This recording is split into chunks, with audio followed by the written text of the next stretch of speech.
Hello, good night. Welcome to Legal Eyes this Sunday, 6th day of July.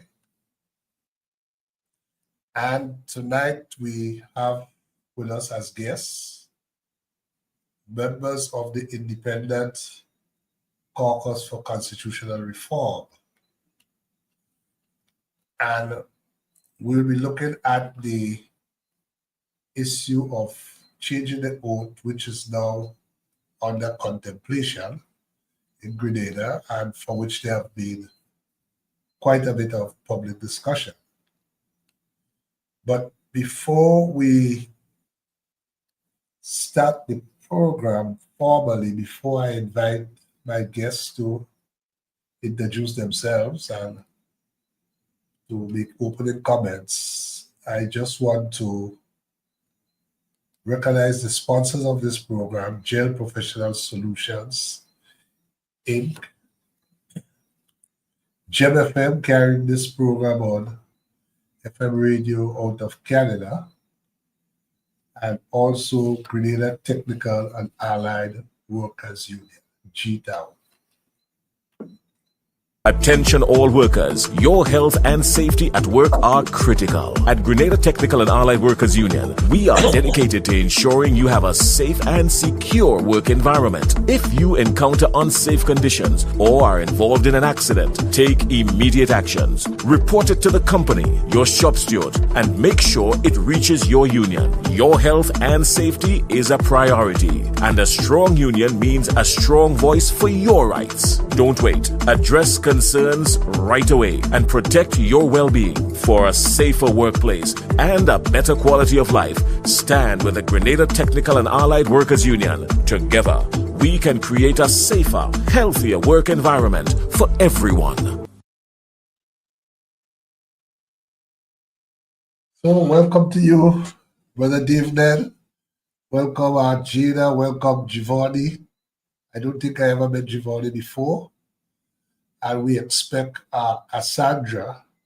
Also, the co-hosts will join us later. So for now, we can start with who we have present. So, Brother Dave, I don't know if you want to introduce yourself, and you have the others introduce themselves, and then I will invite some opening comments. Good evening, listeners, and good evening to you, Brother Layne. This evening, Jada will lead us with the introductions, so I would defer instantaneously to allow her to carry out those functions.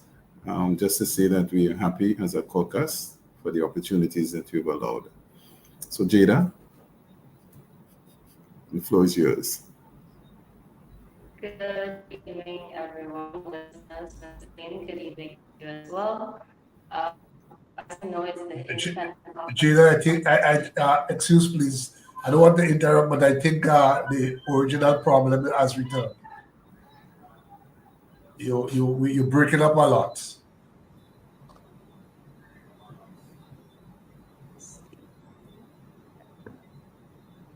Is it clearer now? A bit. Proceed, please. You're hearing me? Yeah. Okay. So as I was saying, Independent Caucus for Constitution Reform, I'm sure you'd be familiar with the name because they've been out there doing things. Mr. Nedd is our outreach officer. Ms. Cassandra Mitchell, who will join us later on. She is the secretary for ICCR.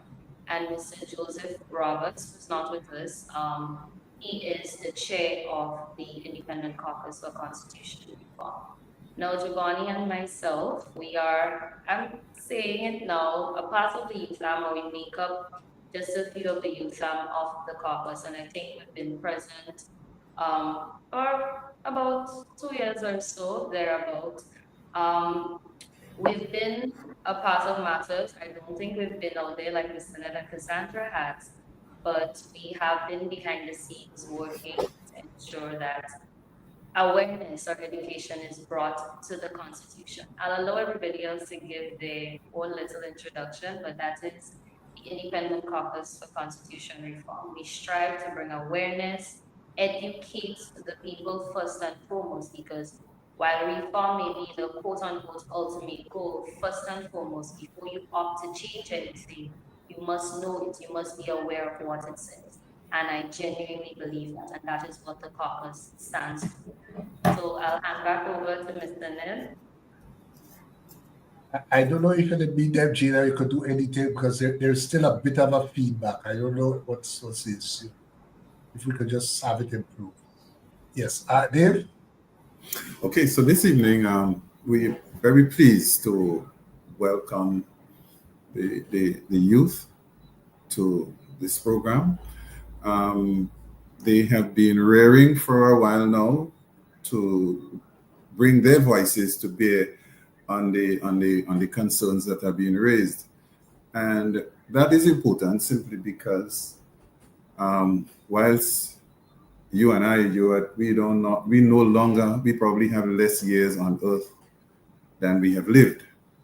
But they certainly have a number of years to go. And the decisions that we are discussing now will affect their future, the immediate future, and the future of their children.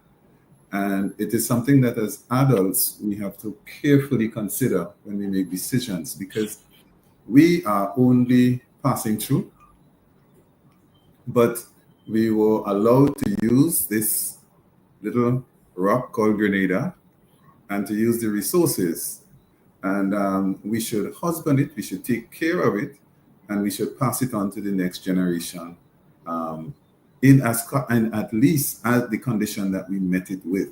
Now, that seems to be a challenge, but I want to set the tone around the discussions today that what we are discussing here now will affect the rights, the fundamental rights. It will affect the freedoms of the next generation. And whilst we are running away from one colonial master, we have to be very careful that we are not sowing the seeds for the entrance of another colonial master, one that may not look like us, one that actually looks like us, sounds like us, but may not have our best intentions at heart. Because the objective of our Constitution is that we must govern ourselves, self-government. And the process now is only an interim process where we are using representatives to govern. But ultimately, the desire is that we should govern ourselves. So every step that we take must be measured against that ultimate goal. And if we're taking steps that would move further away from the goal, then we know that they're wrong. The steps that we must take must clearly bring us closer to that ultimate goal of self-governance. So I want to involve the young people this evening. This is their program. We are here to guide, but beyond that, they're sitting there and they're ready to discuss whatever the issues you throw at them. The ball is in your court now, up there.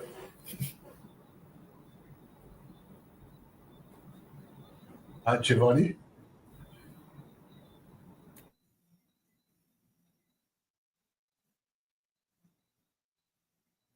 You can introduce yourself and tell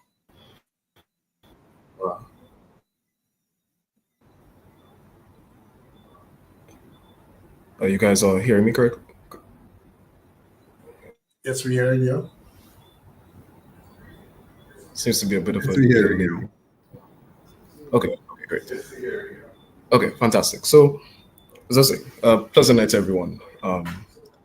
I'm happy to be here this evening, particularly because, as Jada has pointed out, and Mr. Nedd has pointed out, and to say the obvious, I'm a young person, and not only am I a young person, I'm also a citizen of Grenada, a citizen that desires to be an active participant in Grenadian society.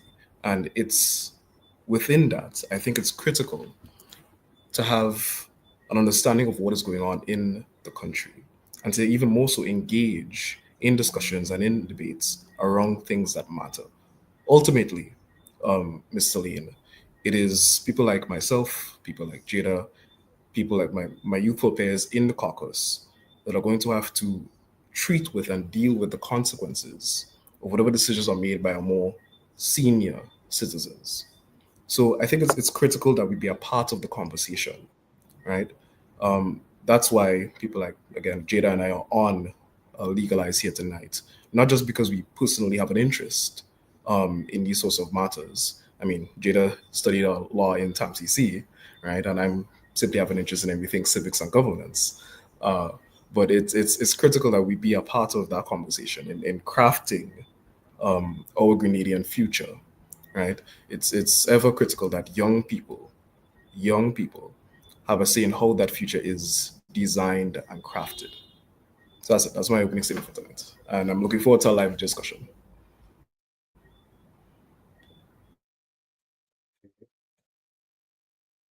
Well, as you saw from the promo, there are basically two issues we want to look at with the caucus and on this program here, both related to the oath of allegiance. And of course, I take it that you know when we say the oath of allegiance, okay, that's Cassandra Mitchell is on with us. Okay. Good night, Cassandra. Good night, sir. How are you doing? Well, we're doing all right. We're doing all right. And we are about to embark on the discussion. So may I interrupt and just have you introduce yourself? Oh, sure. My name is Cassandra Mitchell. I am an activist here in Grenada, and I'm tied to the Independent Caucus for Constitution Reform and the Caribbean Association for Youth Development. Okay. Yes, so we have all our guests with us now. As I was saying, the discussion tonight is centered around the oath of allegiance. Should we change the oath of allegiance to allow Grenadian officials to take the oath to Grenada rather than an oath to King Charles? That's one. And B, can such a change be done without a referendum? As you know, the Citizens for Constitutional Reform, led by Dr. Francis Alexis, is of the view that no referendum is required. And I know the caucus has taken an opposite position, which we want to, among other things tonight, explore. So I take it that the young people don't know the oath, but I will still read it. The oath is to be found in Schedule 3 of the Constitution of Grenada. And if I may put it up on the screen.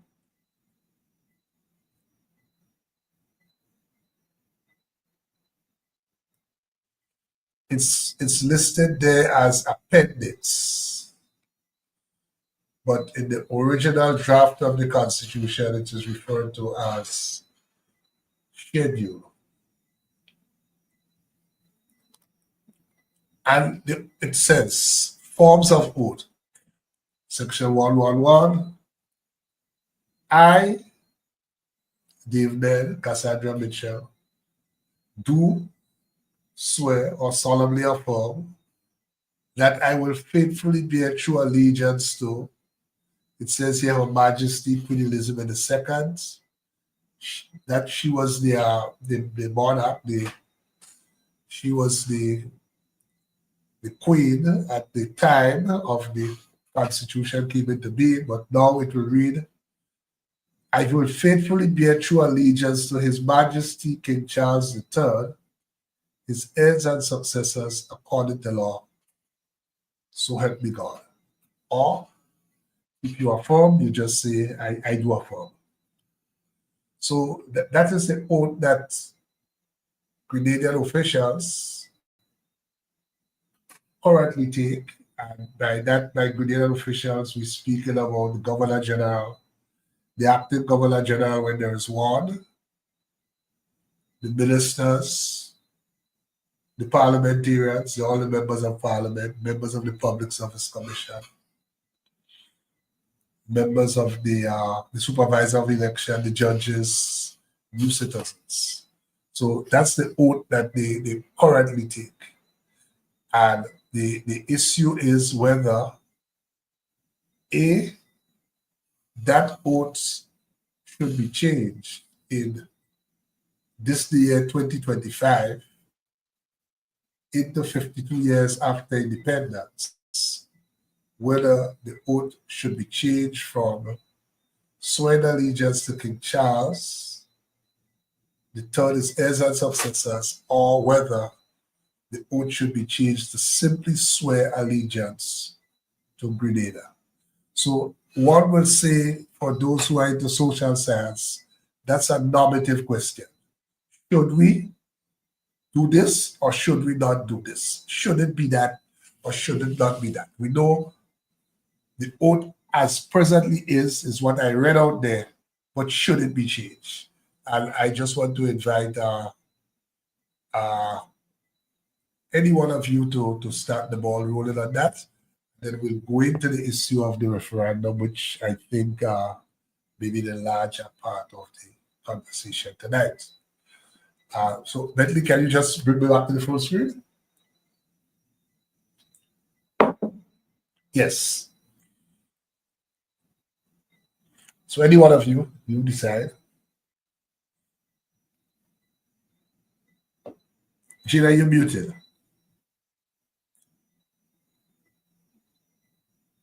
You need to unmute your speaking. Hearing me We're hearing you now. clearly? Because I know it's Yeah. working. All right, so I'll start just very briefly and then I'll allow Jevonie to take over, considering that the youth is supposed to be leading tonight. As it relates to the question, the first question that is whether the oath should be changed. I think, frankly, many of us agree that it should. However, what we're questioning or what we're debating or discussing, or the priority for discussion here, the process for proceeding to do so, which I guess more or less would lead to question. But I think to take into consideration as well what we are changing it to, that also should be considered. And I think later down in the program, Cassandra, not to put you on the spot, you would speak to that. But frankly put, yes, it should be changed, but I think the most important thing to be discussed here tonight is the process for proceeding to do so. That is what is on the table. Okay. Jevonie, you can take over. Jevonie? Thank you, Jada. So I share similar sentiments to what Jada has expressed. I think, particularly for young people as well, I don't think there's any question as to whether or not the oath of allegiance should change. Most definitely it should. I do not see any particular reason for public officials in this modern day and age, for lack of a better phrase, to be swearing allegiance to a king. With that said, however, there's a particular process by which we go about changing the oath of allegiance. While, yes, we're appreciative of the symbolism in changing the oath of allegiance, keep bearing in mind everything that went on with transatlantic slave trade and all of its horrors, there is nonetheless a process by which we do that, and we must respect that process. Because if we're not to do that, then there's some serious concerns there. So yes, absolutely, the oath of allegiance should change, but there's a process to doing it. Yeah. So I don't know, Dave and Cassandra, you want to comment on this issue?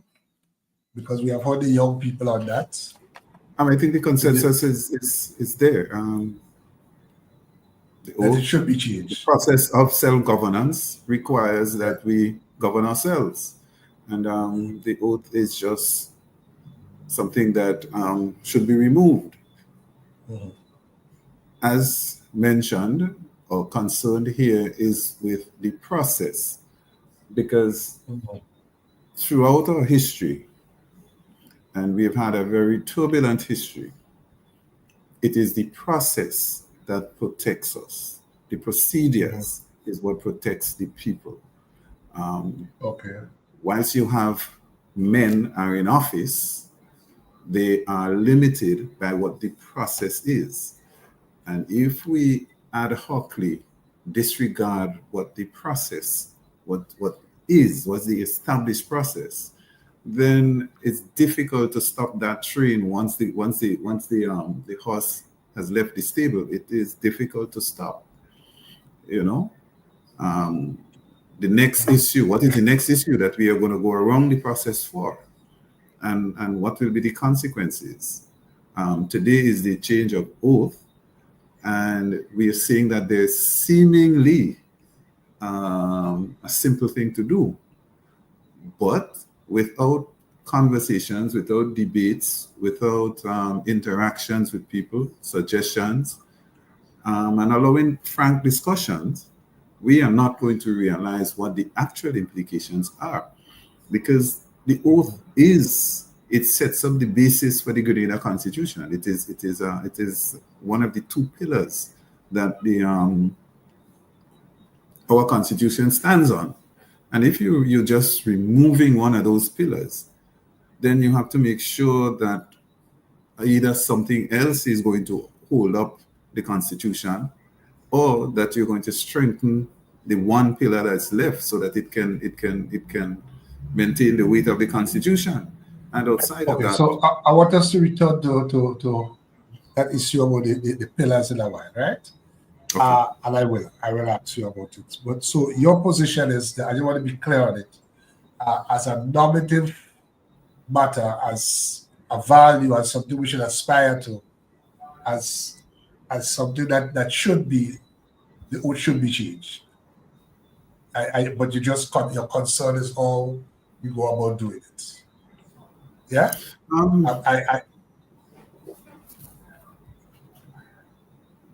Yes, we are concerned about the process that is being proposed. Yes, I'll come back to the process. Okay. I just want to get, because there are two issues. Because one could take the position that, regardless of the process, the oath should not change. We should continue bearing allegiance to King Charles III. King Charles III is heirs and successors. One can take that position. And that's a separate issue from the process. So I just wanted to clarify, because Jada and Jevonie were very clear on that. I understand the issue of the process, but I want to just return to it. Just to get this issue out of the way, firstly, and then return to it. So I don't know, Cassandra, if you want to comment on that.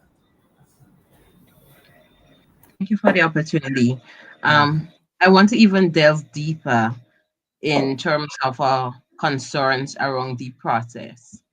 Our Constitution begins, whereas the people of Grenada, and I share the sentiments as my colleagues, we are very concerned that there is the interpretation by the CCR that the oath of allegiance can be altered without any contribution from the people, whom this amendment will affect, future generations. Yeah, Cassandra, as I said, we'll come back to that. Yes. We have a lot of time. I just want to get that first issue out of the way. Yes. Should the oath be changed? Yes. But what is it going to be changed to? Okay, we'll come to that. So that's a starting point. Okay. Just to clear up a few issues, I just want to when you say, Dave, that the oath sets up the basis of the Constitution, it is one of the pillars of the Constitution. I just try to get that clear, because I don't think I see that in the Constitution. If it is there, can you point me to it, please? Okay, our Constitution recognizes two parties. One, the people of Grenada, and two, His Majesty the King. And if you look at Schedule 3, that requires the oaths to be taken, you'd see that there are two oaths. There's one oath called the Oath of Office. And The oath of office reads as follows. I, Ewart Layne, do swear that I will faithfully execute the office of, without fear or favor, affection or ill will, and that in the execution of the functions of that office, I will honor, uphold, and preserve the Constitution of Grenada. Okay, good. So there is an oath to the Constitution of Grenada. Right. And as was just established, we, the people, are the custodians of that Constitution. So when you take that oath, you are in fact swearing to the Grenadian people that you will honor, uphold, and preserve the Constitution of Grenada. And that's important, to honor the Constitution, to uphold the Constitution, and more so, to preserve the Constitution in the state as is. So a public official... Where you saw that last part, uphold and preserve the Constitution of Grenada, in the state that it is. Just that last part, I'm writing it. The oath of office in Schedule 3. It says what? The oath of office. I, Ewart Layne, do swear that I will faithfully execute the office of, without fear or favor, affection or ill will, and that in the execution of the functions of that office, I will honor, uphold, and preserve the Constitution of Grenada. So the words in the state that it is, you are adding those words. Pardon? The words in the state that it is, you are adding those words. No, those words are there. Where? You're looking at the oath of office? Yes, I'm looking at it. Can somebody else read it for me then? To make sure Let I'm me not just put making a mistake. Let me just put it up. Yeah. So I, Dave Nedd, do swear or solemnly affirm that I will faithfully execute the oath of whichever office without fear or favor, affection or ill will, and that in the execution of the functions of that office, I will honor, uphold, and preserve the Constitution of Grenada. That's what it says. You added the words I'm saying in the state that it is. That's all I'm asking. If those are your words. In Let the me just state repeat that that, it please. is. So I'm sorry, I'm not understanding. No. You said when you read it out, you included the words, I will honor, uphold, and preserve in the state that it is. So I'm just wanting to clear that those words are not Yes. Okay, so they are not. I was paraphrasing then. I will honor, good, uphold, and preserve the Constitution of Grenada. And I was just reinforcing that the preservation of the Constitution by the person taking the oath, they are actually committing to keep the Constitution in the context as is. The construct of the Constitution, that is the commitment. That is the commitment that they're making to the Grenadian people. Okay, we'll be hearing a lot of section 39 of the Constitution. Sorry. So hold on. So if I can just finish now. The other pillar that we're talking about now is the responsibility to His Majesty the King. And as I said earlier, there are two parties to the Grenada Constitution. So a public official, having taken the oath and committed to the Constitution as one party and committing to the people of Grenada, now takes an oath to the King. And he swears as follows. I, Ewart Layne, do swear that I will faithfully bear true allegiance to Her Majesty Queen Elizabeth II, her heirs and successors, according to law. So those two oaths in Schedule 3 sums up the arrangement that we now have as the Grenada Constitution. Those are the parties, and if you look at it as a contract in law, they are partners. And the public official, the managers now that we are elected, must swear to both entities. Okay, so I wanted to take you to section 39 of the Constitution. Okay. We have been hearing a lot about it. Yeah? And if I may,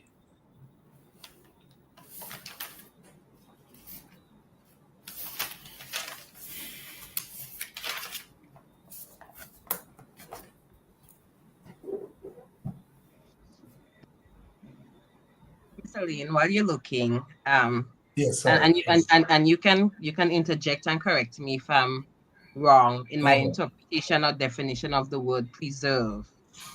In law, when used, the word preserve means to protect, maintain, or keep something safe from harm, damage, or destruction, or to keep something valid or in existence for future use or consideration. So when our public officials and individuals and persons in public life take this oath of allegiance, isn't this what they are swearing to do by using the word honor, uphold, and preserve the Constitution of Grenada? And similar to any other oaths written in law, it's not a mere formality. Yes. So I wouldn't argue with that, but I just want us to look at the Constitution as a whole, because that's what you are swearing to uphold, to honor, to preserve. That's what you are swearing. You're taking the oath to do that. So I just want us to look at the Constitution as a whole, just to ensure and to examine whether, in fact, the Constitution means that you can never change it, because that's why I took issues with the words that you introduced, Dave, in the state that it is. Because I just want to take you section 39 of the Constitution. And section 39 of the... Ewart, before we go, if I may just clear it up. The oath that we are referring to now is to be taken by public officials. This oath is not taken by normal citizens. Normal citizens don't take an oath. They don't swear to the king. They don't swear to the Constitution. They make a pledge. And there's a significant difference between a pledge and an oath. A pledge means that I give you my word that I will take an action. Right? So I swear to my flag and to the country for which it stands. Right? When you take an oath, the oath is normally to a higher authority. In the context of the oath of office, the higher authority is the people of Grenada. In the context of the oath of allegiance, the higher authority is His Majesty the King. So ordinary people don't take this oath. Us ordinary civilians going about our daily business, we do not swear allegiance to His Majesty. We don't. But the public officials, the elected officials, the career person in the public service, the commissioner of police, the director of public prosecutions, the public service commission, members of the judiciary, they take this oath because they are the ones who can impact on fundamental rights and freedoms. So they have to take an oath that limits their actions within the Constitution. Right, good. So, but I would really like to hear from the young people, if you don't mind. Yes, but okay, so let's hear from the young people on this.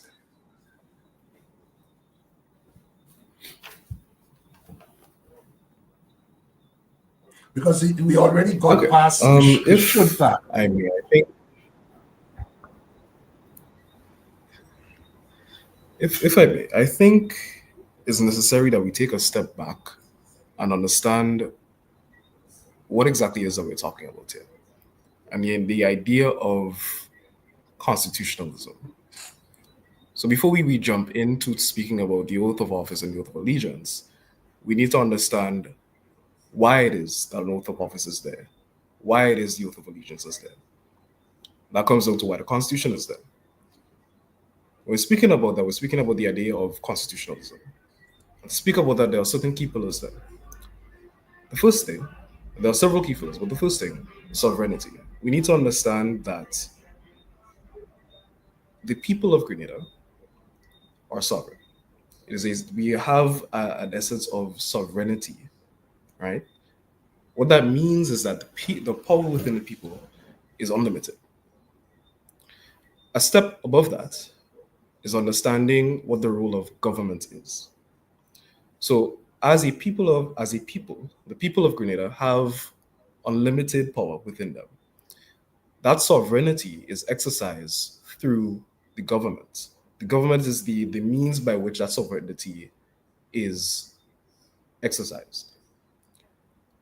A step above that, you have entrenchment. And I know we're going to be speaking to the process too, as it relates to referendum in a second, right? But to understand entrenchment, you have to understand sovereignty first. Entrenchment comes about, and I'm just explaining for the benefit of the viewers and listeners here. I'm sure all of us have a basic understanding of entrenchment. But when we speak about entrenchment, it speaks to limiting of government power. Because again, we have to remember that government operates or exercises the sovereignty of the people. Entrenchment thereby puts limits on government authority and government power. That in itself is the entire reason we have the Constitution. It is a contract between the people of Grenada and their governments. It is us, the people, with our unlimited power, telling our government, our elected officials, what it is that they have the authority to do. With that established, then now we turn to the oath of office and the oath of allegiance. So when our public officials take an oath of office to preserve, protect, and defend the Constitution, they are in essence swearing that they will uphold the Grenadian Constitution as is, unless changed by the Grenadian people through the process of a referendum. But when they take that oath, it is to preserve the Constitution as is. So I think we need to understand that fundamentally first before we head into conversations about the oath of office and the oath of allegiance and changing it. Okay, respectfully, and I wanted to come back to Dave with that. That's an ideological position you are setting out. And I say it's an ideological position because the Constitution that we're speaking about preserving says nothing about it. More than that, there is a contradiction in the position I want to point out. Namely that we are saying, you are saying that the people are sovereign, the sovereignty of the people, and it is the people, they have these elected representatives. But remember, under our system, the people are sovereign. They put these officials there, but these officials swear allegiance to a king. And that is why I started off by asking the very first question was, and I thought we got past that, should we change the oath of allegiance? Yeah? And everyone said yes, but we are concerned about the process. So I want us to look at the process because the Constitution, it is not Dave Nedd, it is not Ewart, Layne, this is not Francis Alexis, it's not Dr. Keith Mitchell or Deacon Mitchell or the man on the street that is the final arbiter or the final decision maker as to how the Constitution is to be changed or if it is not to be changed at all. It is the Constitution itself. So that's why I want us to stay within the four corners of the Constitution My co-host is now with us. Good night, Aisha. Good night, everyone. Yes. Good night, Aisha. Yes. Yeah. So that is why I wanted us to come to what does the Constitution say, because the Constitution does not say that it is never to be changed. It doesn't say that. In fact, that's why I wanted and I was asking anyone to read. I put section 39 up on the screen, and in fact, the very first subsection says Parliament may alter any of the provisions of this Constitution or of the Court's order or Section 3 of the West Indies Associated States Appeals to the Privy Council Order 1967 in the manner specified in the following provisions of this section. So it is not Dave Nedd saying, or Francis Alexis saying, or anyone else. It is not that. It is a Constitution that says, listen, you can alter it. You can change it. Recognizing that generations not alive at the time the Constitution was made and not alive today, they may face different challenges. They may want to make different arrangements. The Constitution recognizes that, and it has an amended provision. So therefore, if we want to examine the issue of changing the Constitution, because we speak about a process, then that's why I'm asking that we look at section 39 of the Constitution, because that is the section of the Constitution that tells us, that directs us, that indicates to us how this Constitution is to be changed, if it is to be changed. So I've established, and we have established at the start, that we all believe it should be changed. Therefore, we need now to go to the Constitution to see how it should be changed. I don't know if I make sense, Dave, or Jada or Jevonie. I would like to say something, Mr. Layne. I don't think we are disagreeing in terms of the section 39(1) of the Constitution, which you just read. But there's a fundamental principle that's missing in the discourse here. Parliament may alter any of the provisions of this Constitution. Parliament consists of a House of Representatives, the lower house, and the Senate, the upper house. The lower house consists of 15 individuals who are elected by the people of Grenada to represent. And in the context of representation, it simply means that whatever bills that's passed through a parliament, whatever amendments to the bills or the Constitution must reflect the needs and the desires of the people of Grenada who elected these 15 individuals. And I think that is what's missing in this discourse. So we are not disagreeing in the interpretation of section 39(1). But in the context of this bill that is proposed, whose interest is it in? When you listen to feedback from the general public, many citizens who represent members, maybe duly qualified and registered to vote in these constituencies, are saying, but wait, I've never heard of this bill. Our government never came to us with this bill. The CCR never engaged us with this bill. So this bill being proposed to be laid before the People's Parliament, in whose interest are these 15 representatives, whose interests are they representing? Who advised them? They didn't consult with the people. They didn't consult with the individuals who represented them. So yes, I agree. Parliament may alter many of the provisions, but Parliament consists of individuals elected by the people of Grenada. And any bill, and we have said this for years as an ICCR, that any bill, amendments to bills of the Constitution that passes through the Houses of Parliament must always reflect the needs and desires of the people of Grenada. And that is what's happening here. Right, because Parliament has to be... If I may come back in real quick, Mr. Layne. If I may come back in really quickly here. This is why I started off this is why I want to start off the conversation by understanding sovereignty. Because as Cassandra rightly pointed out, we live in a representative democracy. we elect representatives, right? The reason we do that is because we recognize that the people are sovereign. So we need people at the government level to represent us, to exercise that sovereignty. And you're saying that it is an ideological position that I'm taking. Yes, it is. It is an ideological position that makes up the foundations of our democracy. So yes, it is an ideological position because it is an ideological position of the entirety of the state of Grenada. But Yes. to Cassandra's point, yes, that's the entire reason. To come back to Cassandra's point, that is the entire reason that we have representatives.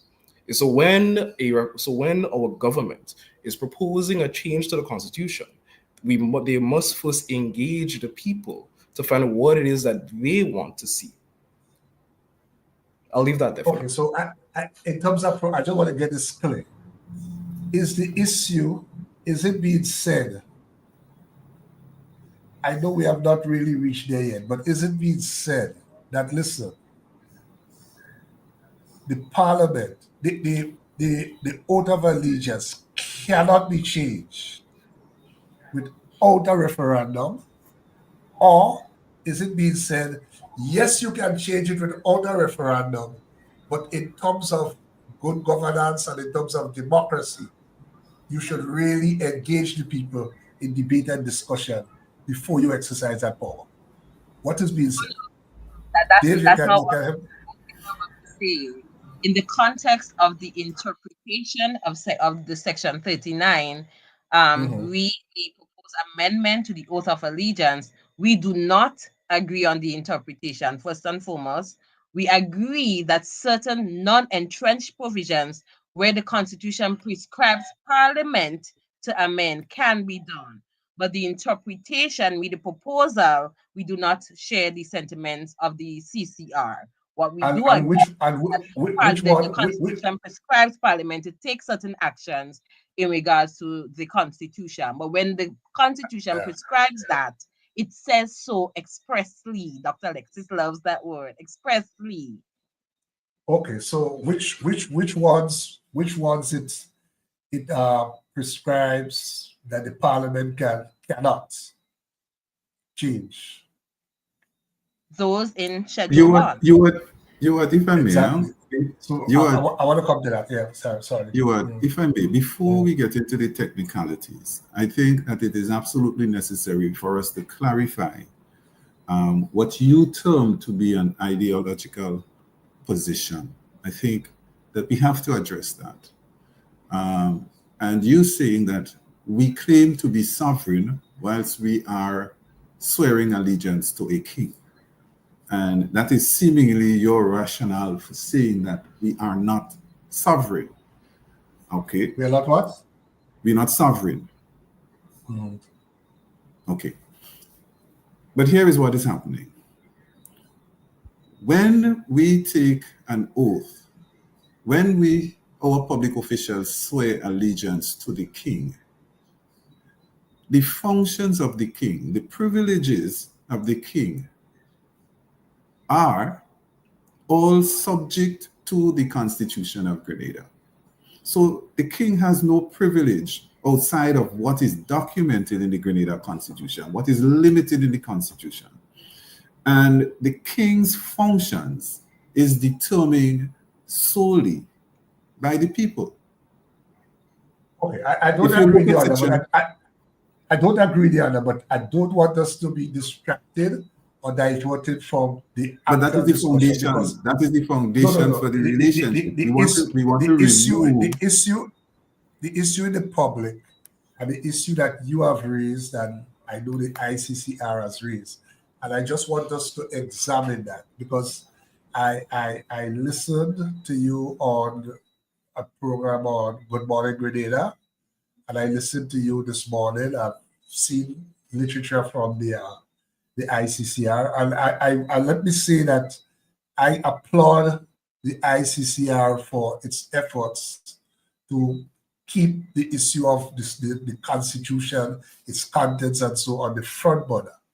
I applaud that. It is just that I know there are other people in the society who have a different view, and it's not my role tonight here to give my view as such. It's just to interrogate your position and interrogate your view. and in particular on that issue as to whether a referendum is required or referendum is not required. Because we have gone past the issue as to whether it should happen. We all agree that we should change the oath from the king to Grenada. The issue everyone has said is the process. And I'm saying that even the oath that we take, the oath of office that is taken, it speaks about the Constitution. And that's why I took you to section 39, which indicates that, listen, the Constitution could be changed. Not by the Parliament alone, I agree. And Cassandra raised section 39.5, tells us that there are certain laws, certain sections, certain provisions of the Constitution which cannot be changed without a referendum.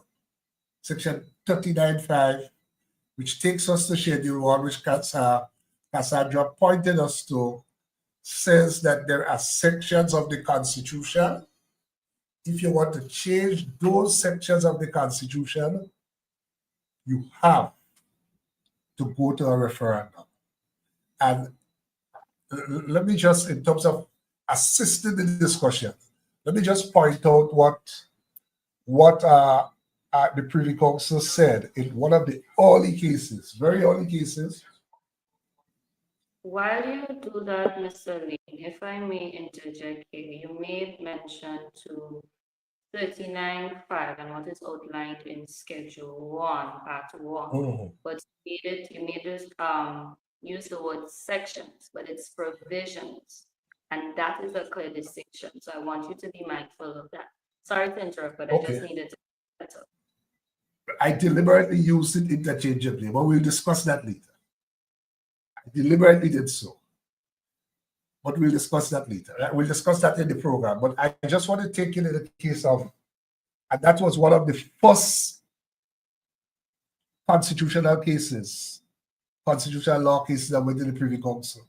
But you if I may, it might be unfair to the audience if, without setting the basis for the cases that you're going to refer to, that we take them to the case. No. Just a second. In the ICCR, we place a lot of importance on the public understanding what we're saying to them. We try to make things as simple as possible so that we can bring the public along, because we feel fundamentally that it is only when there is an engaged citizenry that our democracy will work. So our democracy will not work with elite groups making decisions for us. It will not work that way. So we place a lot of importance, and in all the discourse that we have, we always make things as simple as possible, because there is this concept, there is this precept that constitutional issues are somehow complex, and we are trying to bury that. There is no complex issues in the Constitution. If you take issues one at a time and you apply whatever the provisions are, you can come to a decision. But we may disagree on it. But the harsh reality is that the Constitution was not meant for lawyers. It wasn't meant for people with doctorates. It was meant for ordinary citizens. It reflects the ordinary day-to-day rules that governs the relationship between me and my government. So if I don't understand the Constitution, how does that make sense? Tell me, how does that make sense? If I can't interpret a section of the Constitution, how does that make sense? Three questions, two things there. Number one, let me give a simple example. An aircraft is made for ordinary people to traverse, not always, sometimes they use it for traverse to convey cargo, military needs and so, but Simple example. Aircraft is made for ordinary people to move swiftly and easily from one location to the next. The same with a motor car. You get into a motor car, you know the basics of how to use it. You get on the aircraft, you know the basic things you can do and what you should not do. Using an aircraft is one thing, using a motor car is another thing. When there is a problem with an aircraft, when there is a problem with a motor car, you don't take a passenger off the aircraft to ask them to come and fix the problem. At that level, it could be a complex matter. And the Constitution recognizes that. And if you make Dave, just give me the privilege, the prerogative of reading that section. What I want to point is very short, and you will understand why I am saying that in the context of our discussion. So in this case, it's a case from out of Jamaica, 1974. It's called Hines. It's called Hines versus the Queen. And the Privy Council, after they went through many issues, said, one final general observation. Let me expand this. My screen is being seen? Yes, Mr. Layne, I see it. Right. One final general observation. Where, as in the instant case, a constitution of the Westminster model represents the final step in the attainment of full independence by the peoples of a former colony or protectorate, the Constitution provides a machinery whereby any of its provisions, whether related to fundamental rights and freedoms or to the structure of government and the allocations of its various organs, of legislative, executive, or judicial powers, may be altered by those people through their elected representatives in Parliament, acted by specified majorities, which is generally all that is required, though exceptionally, as respects some provisions, the alteration may be subject also to confirmation by a direct vote of the majority of the peoples themselves. The purpose served by this machinery for entrenchment is to ensure that those provisions which were regarded as important safeguards by the political parties in Jamaica, minority and majority alike, who took part in the negotiations which led up to the Constitution, should not be altered without mature consideration by the Parliament and the consent of a larger proportion of its members than the bare majority required for ordinary laws. So in deciding whether any provision of a law passed by the Parliament of Jamaica as an ordinary law are inconsistent with the Constitution of Jamaica, neither the courts of Jamaica, neither the Lordships Board are concerned with the propriety or expediency of the law impugned. They are concerned solely with whether those provisions, however reasonable or expedient, are of such a character that they conflict with an entrenched provision of the Constitution and so can be validly passed only after the Constitution has been amended by the method laid down for altering entrenched provisions. I just read that, Dave, just to point out in broad terms what the highest court over 50 years ago pointed out that not every provision of the Constitution requires going to the people. It is for the government of the day to determine whether a law should be passed. If the people are dissatisfied, they will have the opportunity to deal with it at the right time and in a particular way. But all I'm trying to get us to discuss, to interrogate your position, is whether a referendum is required as a matter of law to amend the oath that we take in Grenada. You are, just for clarity, Hines versus the Queen, it was a case out of Jamaica? It was a case out of Jamaica. It's recognized as one of the seminal, it was one of the first, and it is recognized as one of the most important constitutional law decisions rendered by the High Court. Okay. You do recognize that there are fundamental differences between the constitutions of Jamaica and the constitutions of Grenada, particularly with regards to the functions and the limitations that are placed on the parliament. So my understanding is that the limitations on the parliament in Grenada specifically differs, and that our constitution places more entrenchment on actions, more limits on the actions of our parliament than the Jamaican parliament. Jamaica was able to go to the CCJ outside of a referendum. Well, Grenada, just to correct that fact, Jamaica has not gone to the CCJ.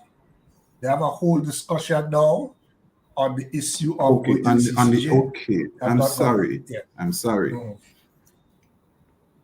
In the Trinidad. No. I deliberately I dealt with that case out of Jamaica. It's a broad case. Yes, but the parliament, the authority of the parliament to make decision with respect to the constitution is different to the authority of the parliament in Grenada, and that is what I want to bring to the fore. And I want to say that and that's not correct. That's not a correct position, Dave. It's not substantially different. Jamaica has several provisions in their constitution which require a referendum. The difference between Jamaica and Grenada is that what is required in Jamaica in many cases is a majority vote. But there are some cases in which you require a 60% majority in a referendum. There are other cases in which you require a 2/3 majority in a referendum. So it's Jamaica, different. Not fundamentally or substantially with regard to whether you need a well, there are many things different. You and I are different. Well, yes.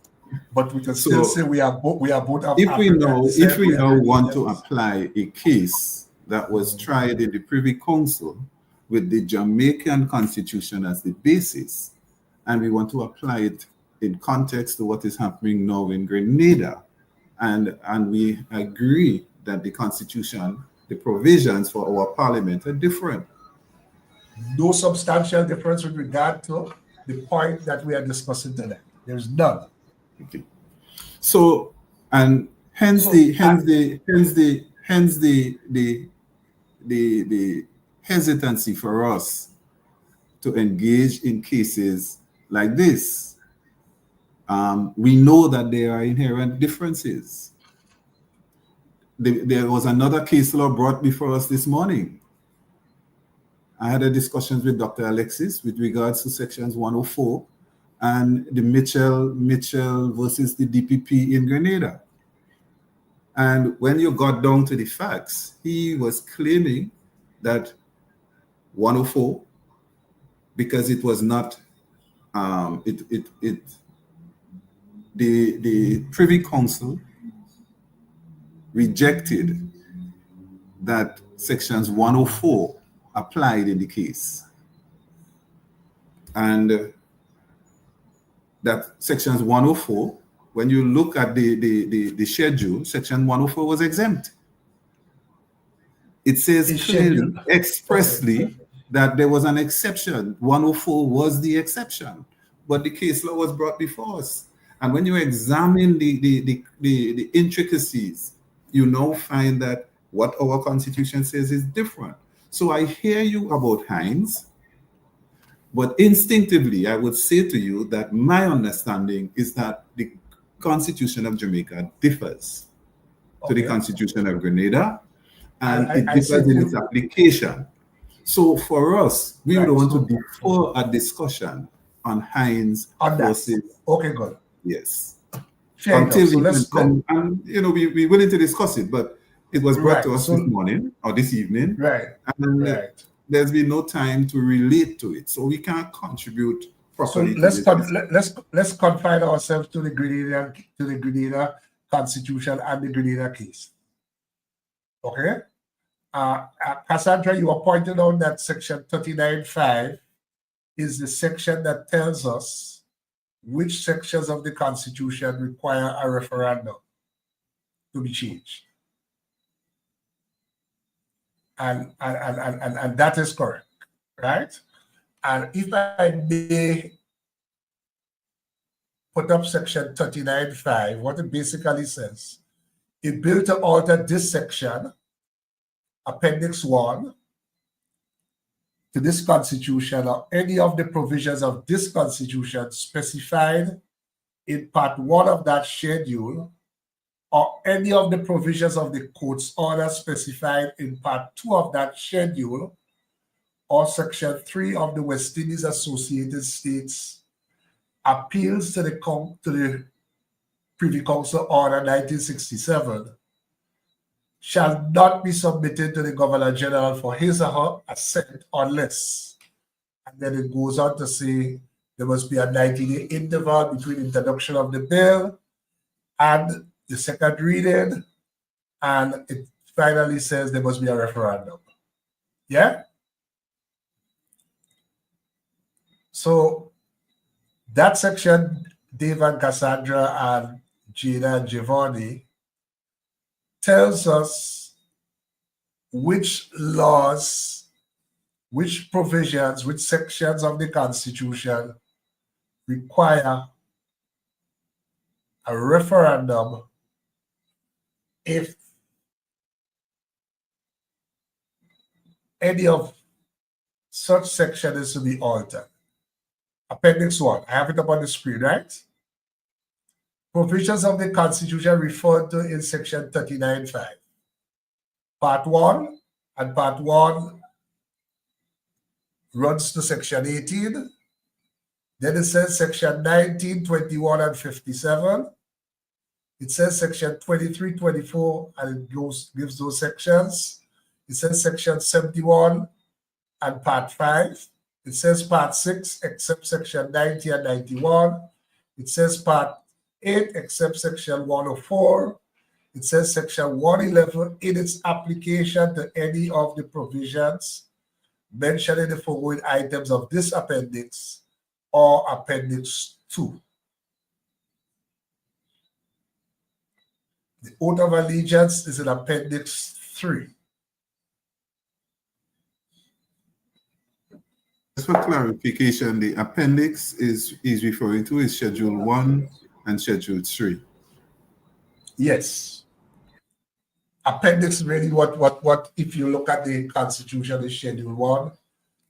Appendix 1 is Schedule 1, Appendix 3 is Schedule 3, Appendix 2 is Schedule 2. So you will agree, Dave, that there is no mention of Schedule 2. Schedule 3, sorry, the oath. There is no mention of Schedule 3 in Schedule 1. I take it you'll agree with that much. When you look at 1 to 8, there is no mention. Jevonie, you want to respond? I'll start, Is Dave. that Cassandra? We don't agree. I think the question you're asking whether or not Schedule 3 is expressly mentioned in Schedule 1, similar to Section 104 in the Just what I just mentioned. Anglican horses, yes, where the I'm not quote using the word expressly. What I just mentioned. Let's look at Schedule 1, numero 7. Section Mhm. 111 in its application to any of the provisions mentioned in the foregoing items of this schedule, meaning Schedule 1. Mhm. Section 111 has a direct relationship to Schedule 3 to the Grenada Constitution. Why do we say that? Mhm. So if you look at Schedule 1 again, numero 7, which speaks to Mhm. Section 111, and you are a layman now, so Mhm. you go into Section 111 of the Constitution to see, well, what does Section 111 says? Section 111, subsection 1 reads, in this Constitution, unless the context otherwise requires, and then it gives a list of terms or phrases and their definitions. So it speaks Right. to This is it. Commonwealth citizen, and it Mhm. says in Section 111, referred to in Schedule 1, Commonwealth citizen has such meaning as Parliament may by law prescribe. So you see, the Constitution says that Commonwealth citizen has such meaning as Parliament may by law prescribe. So it tells you that Parliament can change the meaning of Commonwealth citizen. Mhm. It further goes on to define what dollars mean. Dollars means the currency of Grenada, which currently is the Eastern Caribbean currency, the Eastern Caribbean dollars. It speaks to the definition of financial year, the definition of gazette, the definition of law, the definition of parliament, and the definition of oath.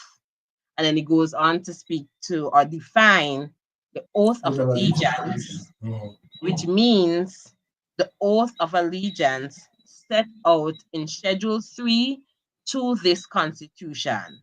So again, go back to Schedule 1, which, as you said, lists the entrenched provisions of the Constitution, and numero 7 says Section 111 in its application to any of the provisions mentioned in the foregoing items of this schedule. And in Section 111, it says explicitly that the oath of allegiance means the oath of allegiance set out in Schedule 3 to this Constitution. Again, you see the words Schedule 3. So it is explicitly stated in Section 111, therefore, in our interpretation, making it entrenched. So it says set out. And again, we want to emphasize that when you look at Section 111, it specifically states when Parliament can prescribe a law, when Parliament can take an action. And nowhere in Section 111 does it give Parliament the authority to alter, amend, change the oath of allegiance, because it states, again, expressly that the oath of allegiance, it defines it, is as set out in Schedule 3 to this Constitution. So the mere mention of Schedule 3 in Section 111 entrenches the oath of allegiance in our interpretation, and therefore we do not agree that Parliament by 2/3 majority can alter the oath. What I wanted to ask, and I don't know whether or not this question was asked earlier, on a personal note, beyond the background of the Constitution and whether or not a referendum is required to change the oath, what are your views? And I guess this is for everyone. What are your views on actually changing the oath itself as a thing? Do you agree with it, just changing the oath beyond the framework of how it ought to be changed? Do you agree with the change? So, We agree. so yes, we did answer this That, question earlier, and we are all I'm sorry, we I are missed that all one. you missed that. we are all in Aisha. agreement that yes, The it oath needs to should be change. changed. The issue is the process. Okay. Okay. If I may, and this is when we said it was our engagement. So, if I may, Aisha, Cassandra, all section 111 is saying here, where you said it says prescribed, Commonwealth citizens have such meaning as Parliament may by law prescribe. All that section is saying is that Parliament, by ordinary law, can determine the meaning of Commonwealth citizens. In other words, Section 39 procedure does not apply. All that applies, that's why it says Parliament may prescribe. So Parliament, you can go to the Parliament with an ordinary law, and by an ordinary law, you can define the meaning of Commonwealth citizen. You don't have to go through Section 39 of the Constitution. Yeah? When you are dealing with one of the provisions of the Constitution, which Section 39 applies to, then that is the procedure you have to follow. That's the first point. And the second point, you are leaving out. You are not giving any weight or any importance to the fact that Schedule 1 does not entrench Section 111 in its entirety. It qualifies, it cuts down, it tells you which part of Section 111 is being entrenched, which part of Section 111 requires a referendum. And it says, in the foregoing items of this schedule. If you look at the foregoing items, you would have to say which of the foregoing items, 1 to 8, mentions Schedule 3. And I think that is the issue. By that reasoning, you are entrenching all of Section 111, which I don't think the Constitution did.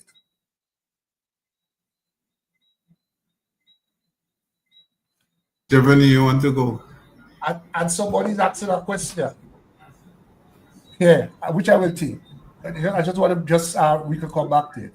If the oath is entrenched, does that mean that we cannot replace Queen Elizabeth II with King Charles?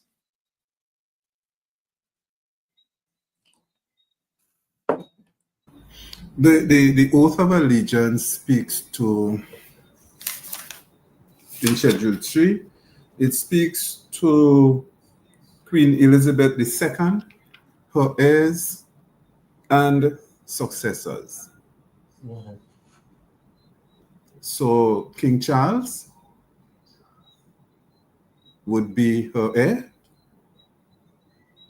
and as such, outside of the naming and all of that, he is included in the oath. Mm-hmm. So it may be necessary for us to change the names, but the oath itself makes accommodation for that. Sorry, Jevonie, I know that you wanted to. No, I just wanted to come in here and speak to Section 111. Mr. Layne, you are correct in saying that Section 101 in its application to any of the provisions mentioned in the foregoing items of the schedule is the case. That is what we're treating with here. That Section 101 is only entrenched if it applies to any of the foregoing items mentioned in Section 101. The question following from that then is, what sections does Section 111 apply to? That is what then we have to answer. When you look to Schedule 1, you see a variety of sections. If I may respectfully, I don't want to interrupt you, right? Well, but I it's think okay. I don't, you say the question is, what does Section 111 apply to? Mm-hmm. I think, though, the question is whether Section 111, whether any of the foregoing, which are the foregoing provisions that Section 111 apply to? Sorry if I confuse you. Go ahead. You go ahead. Mr. Layne, I'm not sure if I'm not understanding you, but I think we're saying the same thing there. If Section 111 Okay, good. Yeah. applies to any of the foregoing, I believe we're saying the same thing. So Okay, we have good. to look at Schedule 1 now and ask ourselves, when we look at the varying provisions, and that's the key word there, provisions, we're going to come back to that. When we look at the varying provisions in Schedule 1, does Section 111 apply? And if it does that then mean that Section 111 in this application, is that then entrenched? We're looking at Schedule 101. We see a variety of provisions. We see bullet point number 1, Chapter 1. So the entirety of Chapter 1 is entrenched. Mm-hmm. If Section 101 happens to apply in Chapter 1, it is therefore entrenched. Look at bullet point number 2. We see Sections 19, 91, and 57. So Section 101 in this application, right? Section 101 in this application to potential application to Sections 19, 91, and 57. If it applies there, then it is entrenched. Similarly for bullet point number 3, bullet point number 4, bullet point number 5, and bullet point number 6. So again, the question now is, do any of the provisions mentioned in Schedule 1 from bullet point number 1 up to bullet point number 6, does it apply? If you look at your Constitution and we go to Section 35, which I wanted to look at Schedule 101, and we see in bullet point number 2 that one of these sections that is listed there is Section 35. You can agree on that, yes, Mr. Layne? Yes, we agree on that. Great. So now let's move up to Section 35 within the Constitution. Right? Section 35 in the Constitution speaks to, give me a second as I find it here, speaks to establishment the Office of Supervisor of Elections. Says for subsection 1 of Section 35, there shall be a supervisor of elections whose duty it shall be to exercise general supervision over the registration of voters in elections, of the members of the House of Representatives, and over the conduct of such elections. We go to subsection 2. The functions of the Office of Supervisor of Elections shall be exercised by the person holding or acting in such public office as may be for the time being be designated in that behalf of the Governor General acting in his own deliberate judgment. And then we come to subsection 3, which is a substantive section in the conversation here. A person shall not enter upon the duties of the Office of Supervisor of Elections until he has taken or subscribed to the oath of allegiance and the oath of office. We see clearly that in Section 35, subsection 3, it speaks towards the oath of allegiance. So, can we then now say that as Section 35 is one of these sections listed in Schedule 1, when Section 101, we're going back to Section 101 now, that defines the oath of allegiance as is set out in Schedule 3, we take Schedule 101, which defines the oath of allegiance, and then we apply to Section 35, which is listed which one of the provisions listed in the foregoing items in Schedule 1. Can we then not say that the oath of allegiance through Section 35 to Section 3 is entrenched? And you are spot on with That's that. the question to you, Mr. You are spot on with that.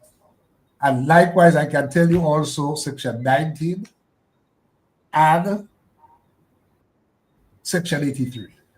You are spot on that it is referred to there, and there ought to be a discussion as to whether, as regard those sections, you require a referendum to change it. And this morning, I heard Dr. Alexis correctly so crediting the ICCR for the input on this, and I will come to that. But it is now being disclosed that it was it appears to have been Jevonie. It shows that the point made about the young people, because you are spot on at that. And that is why coming out of that discussion and that recognition that in fact there are sections in which the office holder is required to take the oaths, such as Section 35, which you now mentioned, Section 21, the Acting Governor General, which you didn't mention, but your reasoning applies to that, and Section 83, members of the Public Service Commission, recognizing that listen, there are certain office holders like members of Parliament, Section 40, the Governor General, Section 20, ministers of government, Section 65. Those sections are not referred to in Schedule 1, but they are required to take the oath.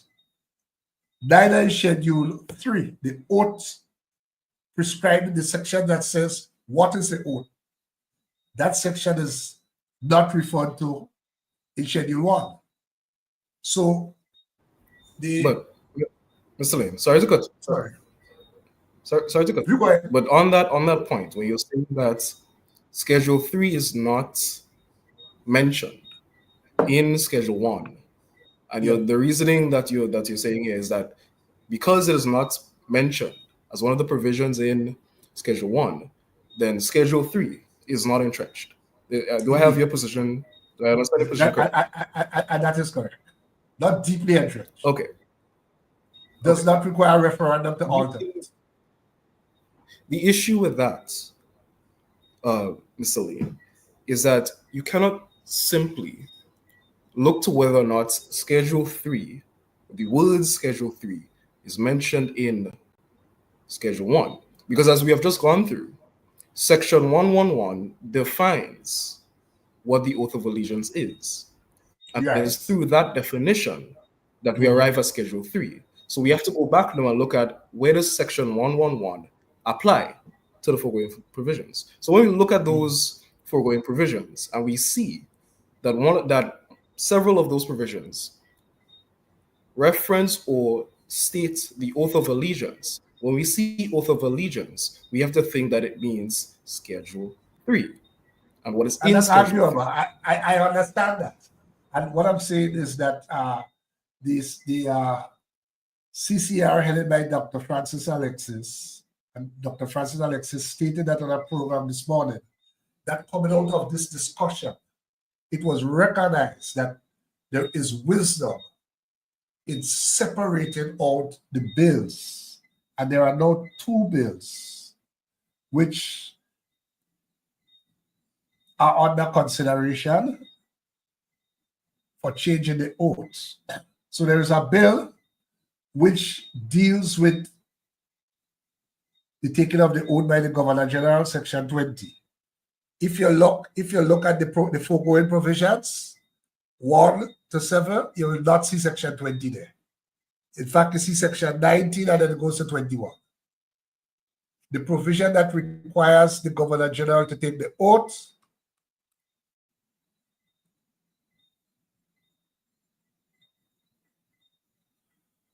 the provision requiring the Governor General to take the oath is Section 20. A person appointed to hold the office of Governor General shall, before entering upon the duties of that office, take and subscribe the oath of allegiance and the oath of office. So that's the Governor General. Section 40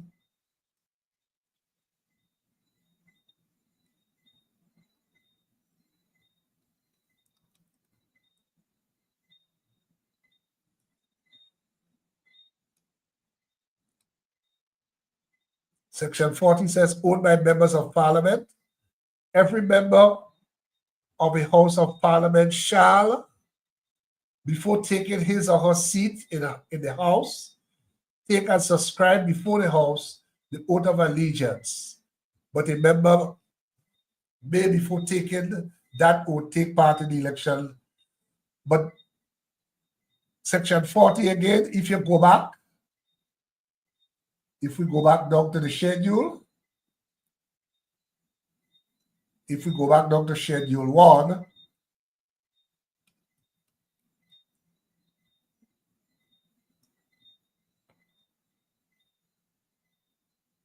you see Section 23, you see Section 38, and then it goes to 45. Then, if we go back up to Section 65,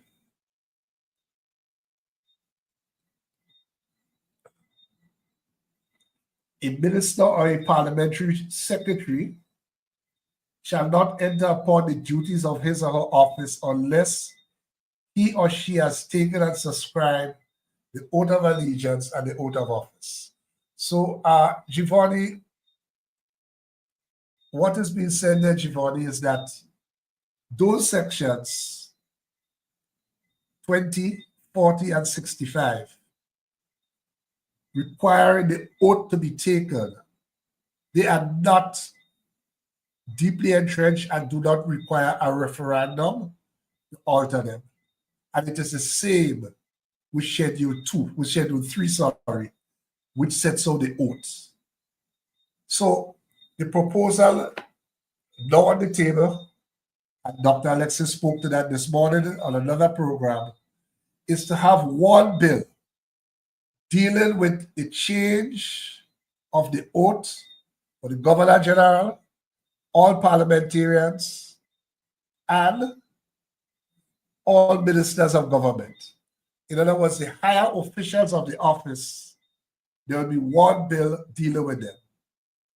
Recognizing the point that you just raised with regard to the supervisor of elections, with regard to the members of the Public Service Commission, and also Section 21, the acting Governor General, out of an abundance of caution, a separate bill deals with that. I should tell you, however, that Dr. Alexis, I know he's very confident. I am of the same view. Others hold that view. I know other people, other lawyers hold the view that notwithstanding that reference in Section 35, 83, and 21, if there was to be a challenge, that it can withstand the challenge, because the oath required to be taken, for example, by the supervisor of the elections, the issue of the oath to be taken by the supervisor of the elections does not touch and concern the fundamental purpose and mission of Section 35, which is to ensure and guarantee the independence, the impartiality of the integrity of the office. If I may, Mr. Okay, Layne. Mr. Layne. Yes.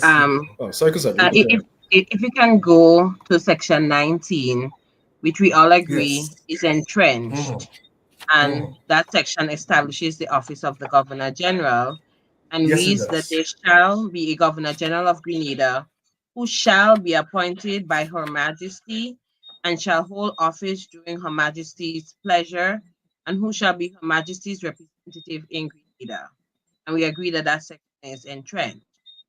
If we are to take Dr. Alexis's position and interpretation, and we change the oath to Grenada, to who then, or who then does the Governor General represent? If Section 19, we agree is entrenched, says that that individual who holds the office shall, and we understand the use of the word shall in law, Her Majesty's representative in Grenada. So when you swear, or let's just say the proposal is to change the words Her Majesty's heirs and successors to Grenada, how then can the Governor General be representing the Majesty and swear to Grenada? And based on my understanding, when you refer to Grenada in law, you're speaking to Grenada, Carrico, Petit Martinique, its neighboring islands, and territorial waters. So what does that mean in law for the Governor General to swear to land and sea? Okay, so we will When come back section to that. 19 says the person shall be Her Majesty's representative. Right, but does Section 19 say the oath that the Governor General is to take? Does it say anything regarding that?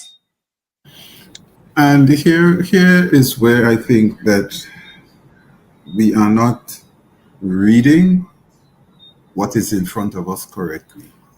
Okay. Because what I am seeing here in bullet number 7 directs me, and it says sections 111 in its application to item number 2. So if section 111 applies to bullet number 2, any of the provisions mentioned in the foregoing items of this schedule, if sections 111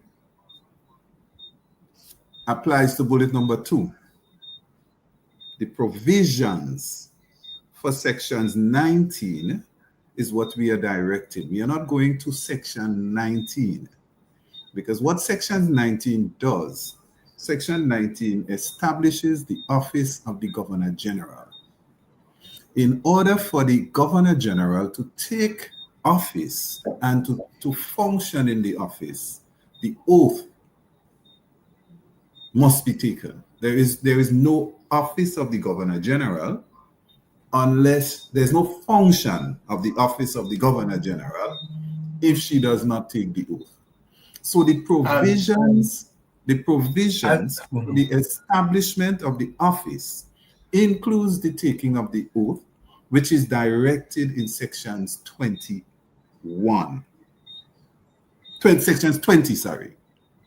Right. So let me give you a... Let's go to sections 21. 21 establishes the acting Governor General. Similarly, the acting Governor General is appointed, and herein lies some issues again, because the Governor General is appointed by His Majesty. Okay? His Majesty can only appoint the Governor General if he has the authority that he does currently in our Constitution, because all the functionaries, the public servants, take an oath to His Majesty. That is where the authority comes from. So His Majesty appoints the Governor General.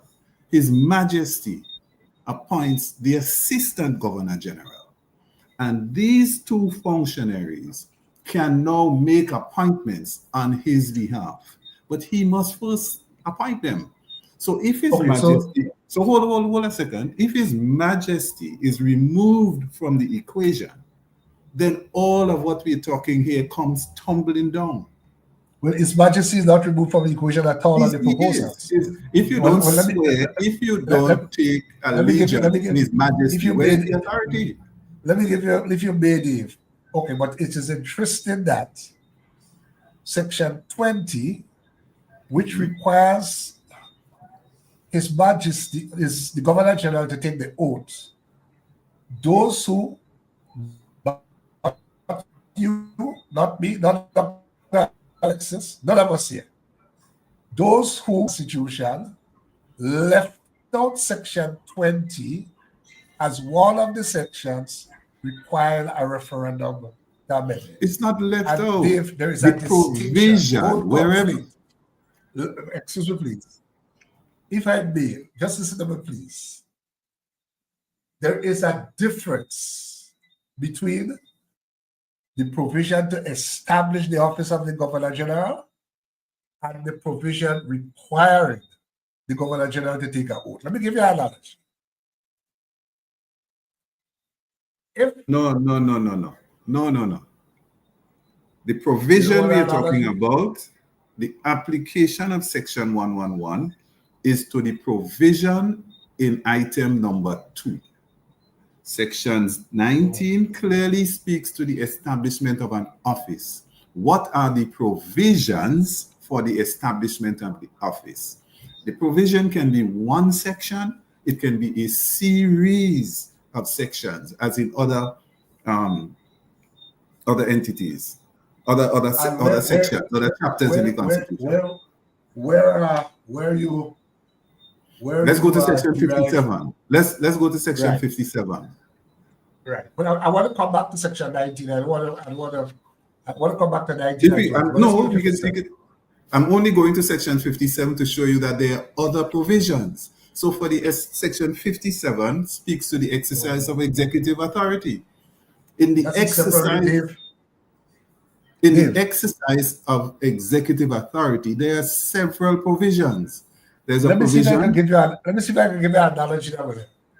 Tell me if anyone of you this helps. You decide, or your family decide, or somebody give you a piece of land to build a house on. Yeah? And they say you can establish a concrete house, number one.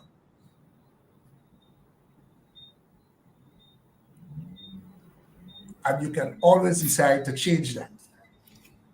But in order to change it, to lick it down and put up some other kind of structure, you must come back to me and get my consent. Yeah? Secondly, the house must be painted. Yeah?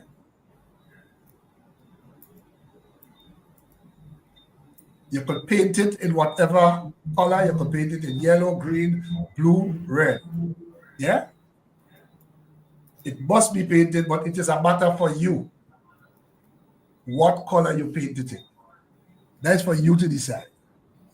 So the house is there. You can change the color whenever you want. That's a matter for you.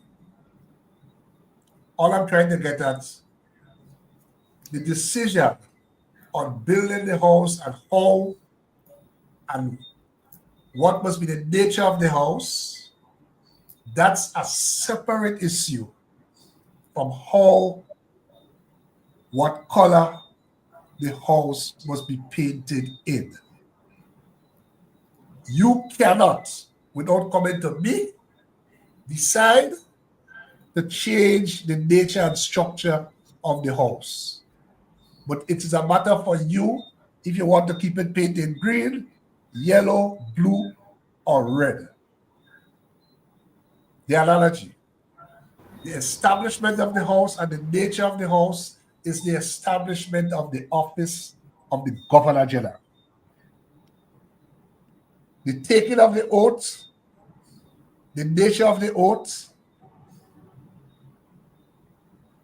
correlates with the color of the house. You could change it at any time. These are separate issues. And that is what I think the Constitution has done. That's why it separates it out. How it is established, Section 19. To change that, you have to go to the people. How we know we have to go to the people? We look at Schedule 1, Section 19 is mentioned. You want the Governor General, the Governor General. The analogy with respect to the house and painting the house, I understand, but the provision for living in the house, I can live in the house and not paint it. If I have to paint it, I have to come to you. But I can live in the house without painting the house. And that, I think, takes us. So hold a second. That takes us to the very issue. When you look at item number 2, item number 2 speaks of provisions for the sections. So the provisions for section 19, the provision for sections 21, the provisions. Hold on. Provisions of the Constitution referred to in section 39.5, chapter 1. So, right? Yes. And you are saying there is a distinction between provisions and sections. There is a distinction. I'll explain that decision to myself and the listeners. A provision can include more than one section. It can include more than one clause in any contract. Right? So if we go to section 6, sections 57, it is even more so clear, because sections 19, there are only what? With respect to the Governor General, there are 2 provisions. One where where she's appointed, and 2 where she takes the oath. 2 provisions. But if you go to sections 57, and sections 57 speaks to the exercise of executive authority. There are, we can go from provision number 57 to provision number 66. Director 60, provision number 70. So there are 1, 2, 3, 4, 5, 6, 7, 8, 9, 10, 11, 12, 13 different provisions for the exercise of executive authority in section 57. Okay, one of good. the provisions, one of the provisions has to do with the appointment of ministers of government. Right? Again, so that's one provision. The other provision has to do with establishing the cabinet of ministers. That is for the executive authority. Allocation of the ministers, that's another provision. The performance of functions of the prime minister is established here. What happens during his illness, that's another provision for the establishment of the exercise of the executive authority. Right. Right? And therefore, okay. It establishes parliamentary secretaries. That is another component of the executive authority.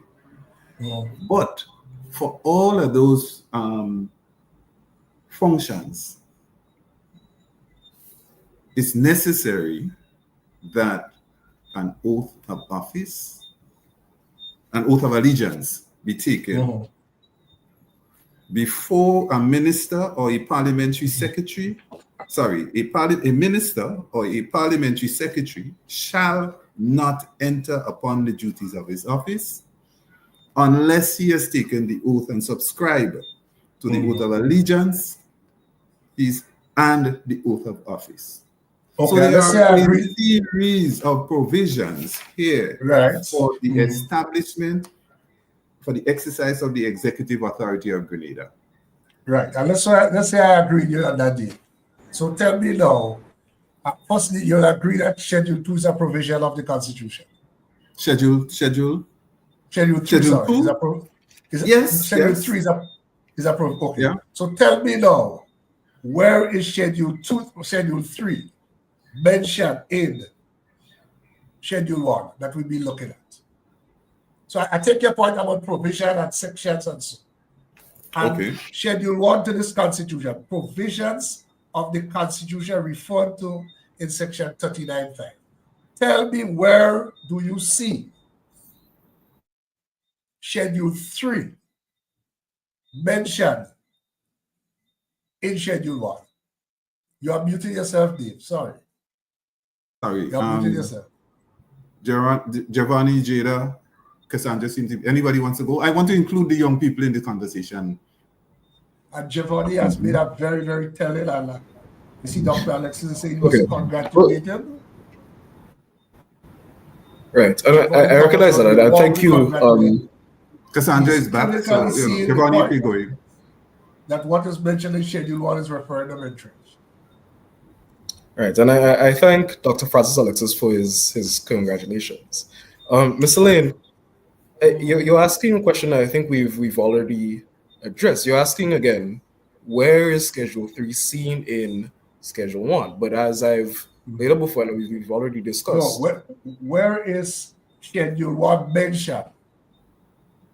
In other words, Schedule 1 is, I agree by the use of the word oaths. I take your point on that. Yeah? Okay. But the issue is outside of Section 35, and it's arguable, I agree. I don't agree that it cannot be done, but it's an argument that could be made. Outside of Section 35, Section 35, 21, and 83, right? When you use the word oath, is Schedule 3 by itself mentioned in Schedule 1?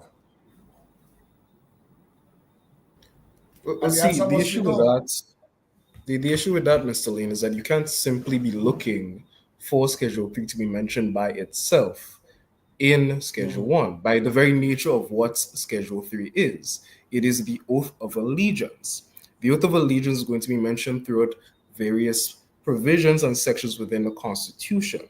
Schedule 3 simply sets out what the form of the oath of allegiance is. That is why you need to go back to Section 111 and understand that it defines what the oath of allegiance is. And then you apply that when necessary throughout the Constitution. So wherever the Constitution mentions oath of allegiance, you know it speaks to Schedule 3. And then we come back to Schedule 1, and we're looking for those deeply entrenched provisions. When you look at where Section 111 applies, whichever provision in Schedule 1 mentions oath of allegiance, you know Section 111, which defines the oath of allegiance, you know that applies. So you can't simply be looking for Schedule 3 in Schedule 1. That I think is the crux of the issue here. And that is the basis of everything I'm talking about. Let me tell you why I disagree on that, Jevonie. Wasn't it open to the framers of the Constitution to say Schedule 3, to specifically include Schedule 3 in Schedule 1 in the same way as they do Schedule 2? What was to prevent them from doing that? So I love that question. I love that question. And for that, we have to look specifically at Schedule 2. So I assume you have a constitution in front of you, right? Let's look at... I'll pull it up here, my brother. No problem. You did say my lord. I said my brother. Oh, my brother. Okay. I thought you said my lord. I'm sorry. No. I said I pull it up, my brother. Hold on. Sorry. That's it here. Appendix 2. No, sorry. That's it here. No, you have to scroll back up. It's appendix 2 on your screen at least. It's appendix 2. In other constitutions, we mentioned as schedule 2, but in what you're bringing there, it's appendix 2. Appendix 3 is the oath, right? No, we're speaking about schedule 2. You asked the question why it is. You asked the question why it is. Oh, yes.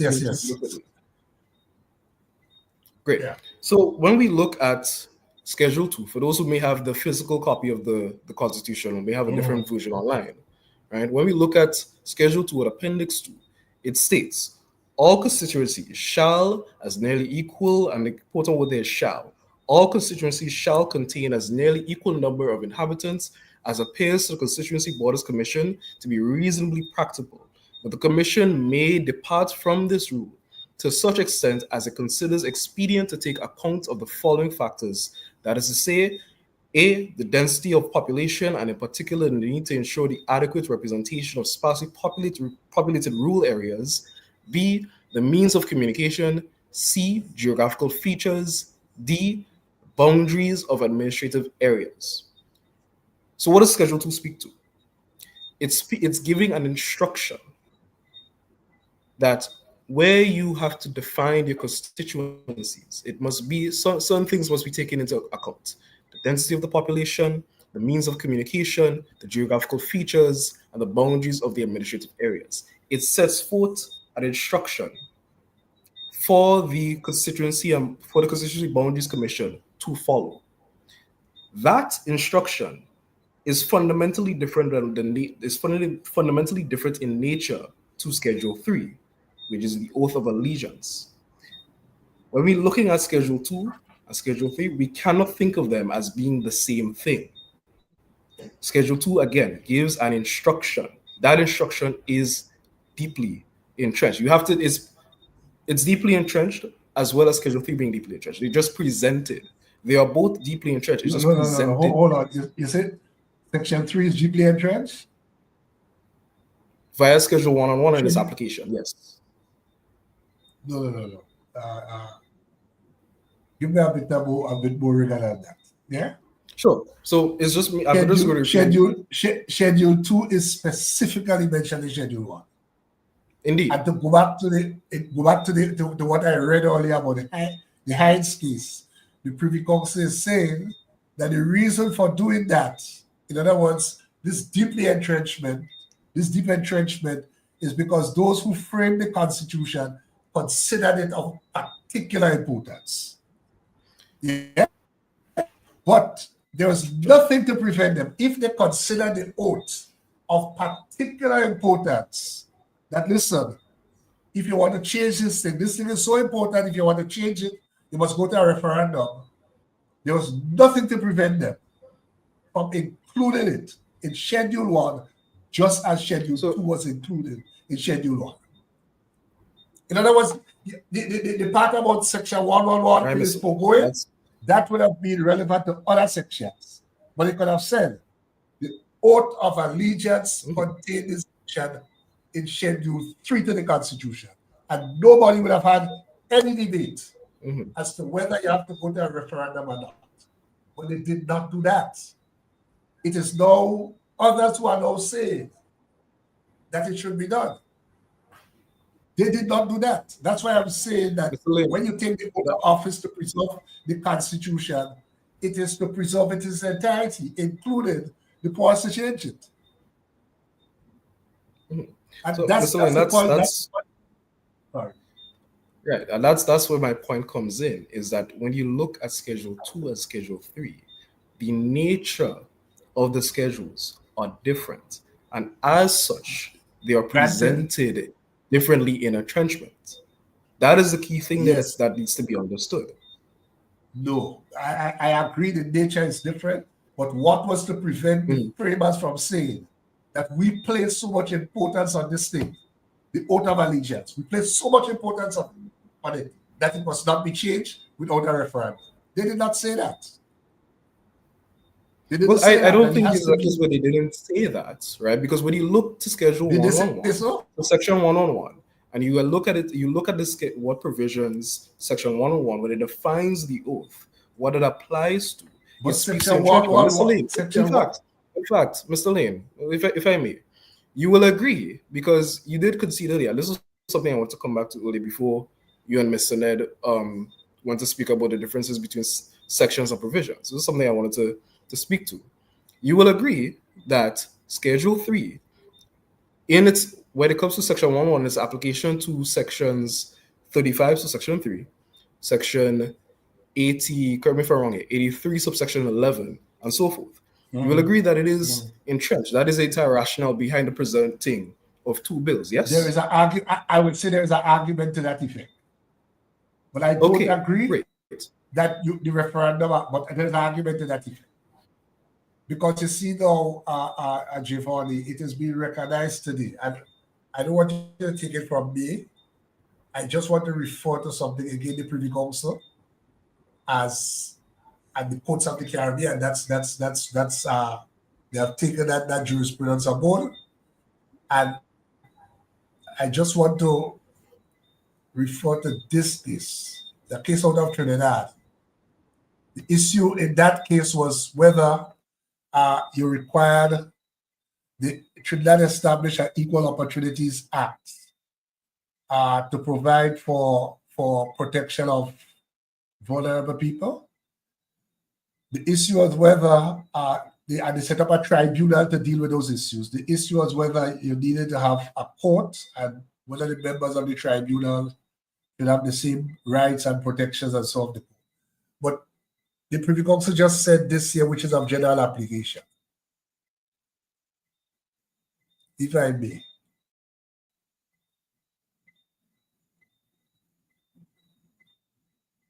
it cannot be the case that every act of parliament which impinges in any way upon rights protected in sections 4 and 5 of the Constitution is for that reason alone unconstitutional. Legislation frequently affects rights such as freedom of thought and expression and the enjoyment of property. These are both qualified rights which may be limited either by general legislation or in a particular case, provided that the limitation pursues a legitimate aim and is proportionate to it. It is for Parliament in the first instance to strike the balance between individual rights and general interests, and then it goes on. The point I want to make is that that is what is broadly today referred to as the doctrine of proportionality. Yeah? So it is not because a bill amends the oath to be taken by the supervisor of the election, the acting governor general, or the members of the Public Service Commission. For that reason alone, it means that it is unconstitutional. In particular, given that the framers of the Constitution did not consider the oath of sufficient importance and of sufficient gravity to place it in Schedule 1. Therefore, when you amend the oath, which is to apply to Section 21, 35, and 83, you must ask yourself, is it a legitimate objective? One, that is really for the politicians, the parliament, the representatives in parliament to determine, for the cabinet to determine in terms of the policy. Yeah? Two, you must ask yourself, secondly, whether it is a disproportionate interference with the Office of Supervisor of Elections. Because remember, the framers of the Constitution did not treat the oath as a section requiring referendum because it is so important. So when you change the oath that the supervisor of the elections is taking, or the acting governor general or public service commission officers, you are changing something, i.e. the oath that the Constitution says you can change without a referendum. You are not interfering with the powers. You are not interfering with the integrity. You're not interfering with the protection. You're not interfering with any of those. The independence, you're not interfering with any of those. All you are doing is saying that instead of the oath to the king, they take the oath to Grenada, which in any case, as I said, those who framed the Constitution says, you don't have to come to me. You don't have to go by referendum. It is not of sufficient importance. Yes, if you want to change the role of the supervisor of elections, you have to go to a referendum.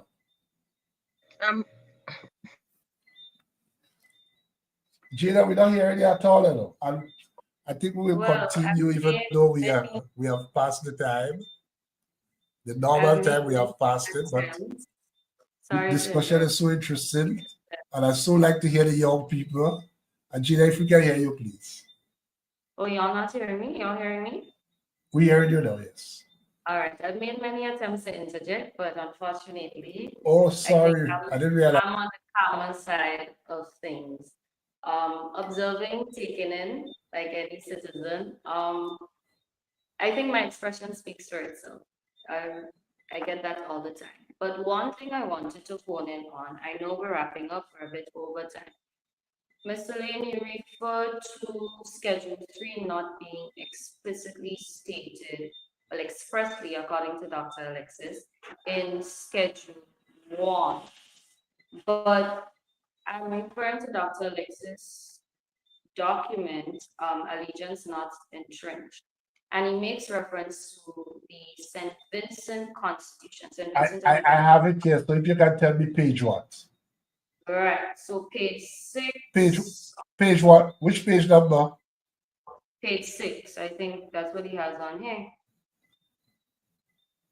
Page 6, yes. No, I have. Unless I'm looking at a different document. You're looking at Okay, but you go ahead. Go ahead, Ajay. So it's allegiance, not entrenched. Sorry, I just lost. And I'm looking at on the analogs.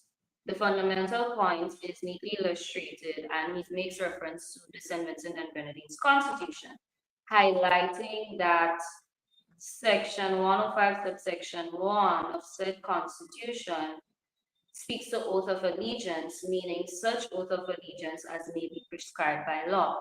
Now, if it's a case where the makers or the framers of the Constitution wanted to authorize or give Parliament full authority in terms of prescribing what the oath of allegiance says, why then was that not explicitly stated? Why do we have in section 111, it is explained that as set out in Schedule 3.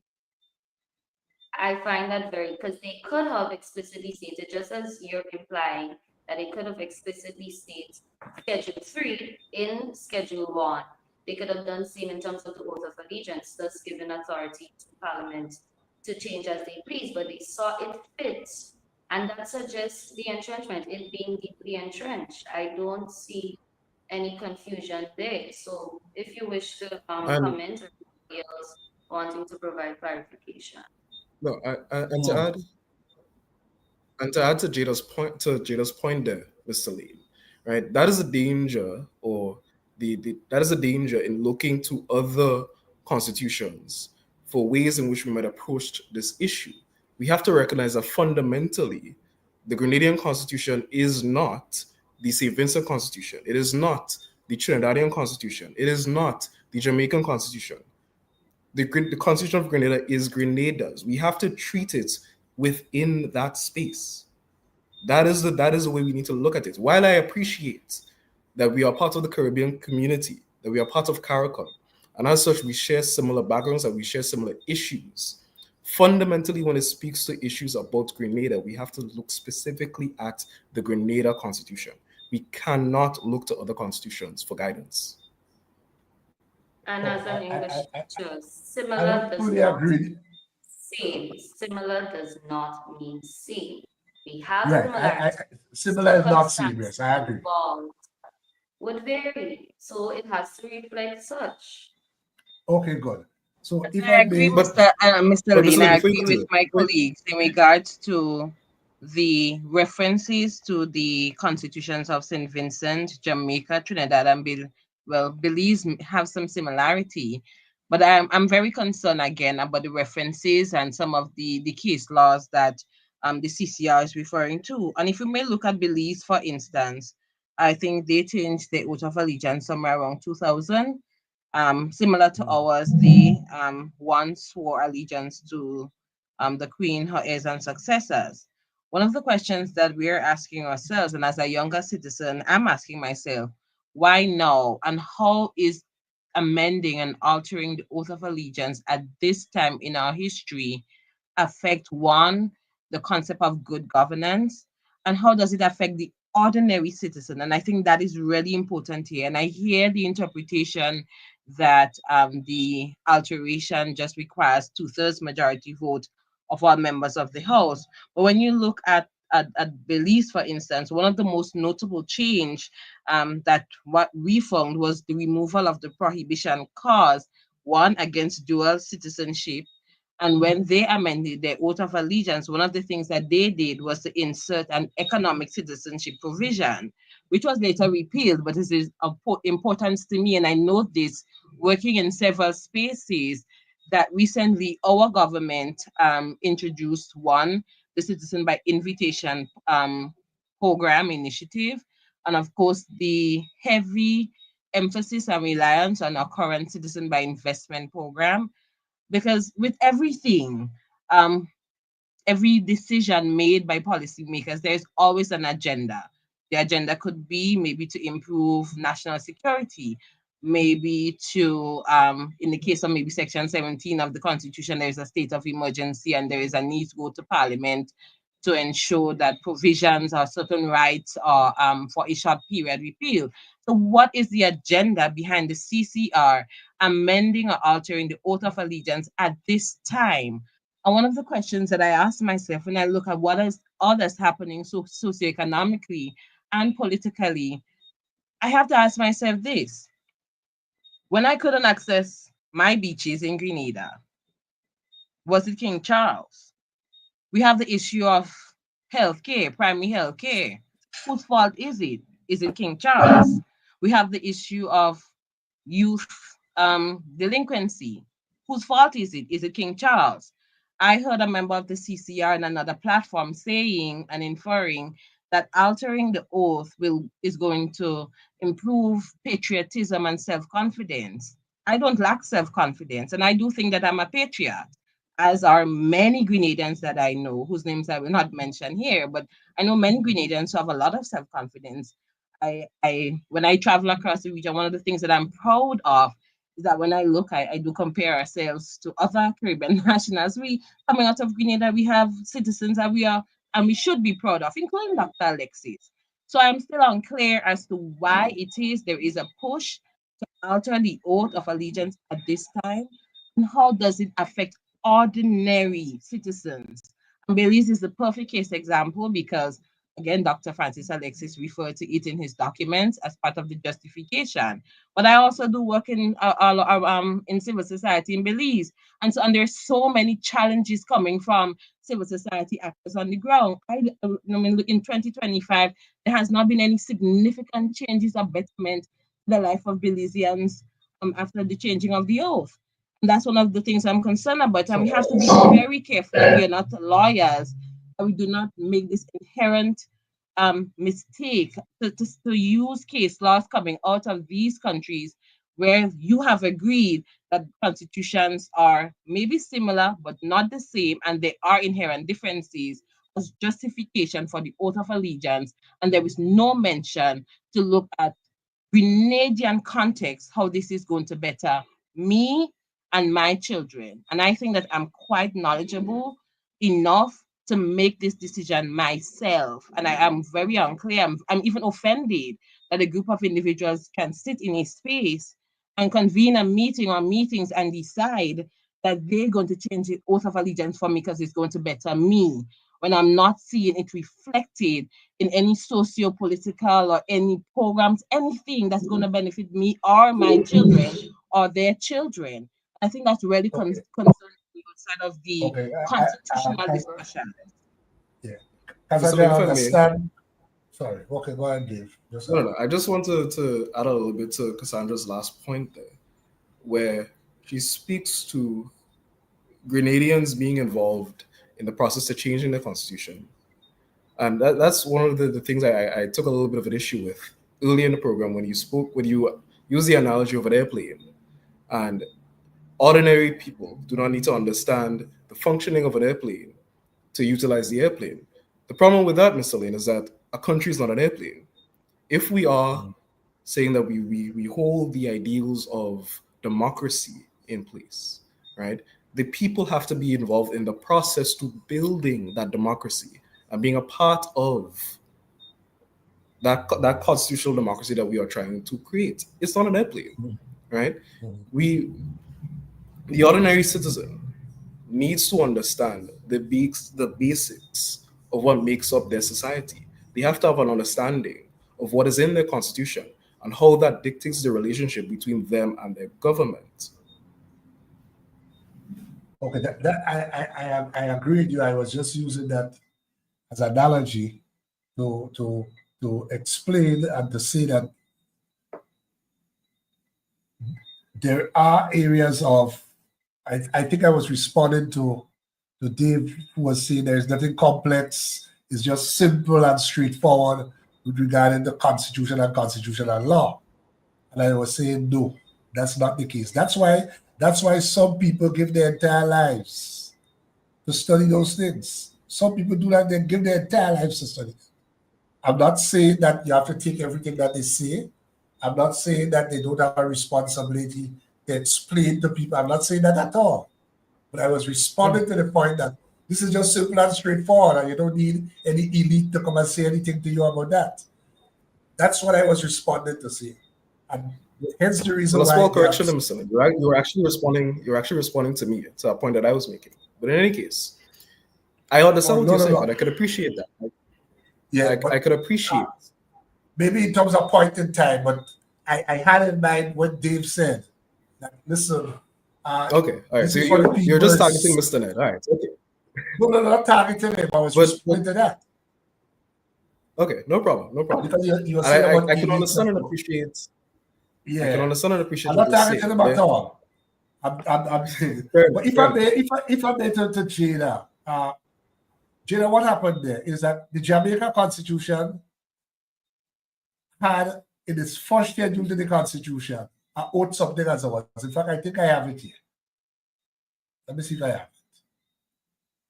I think this is the Constitution of Jamaica. In the first schedule,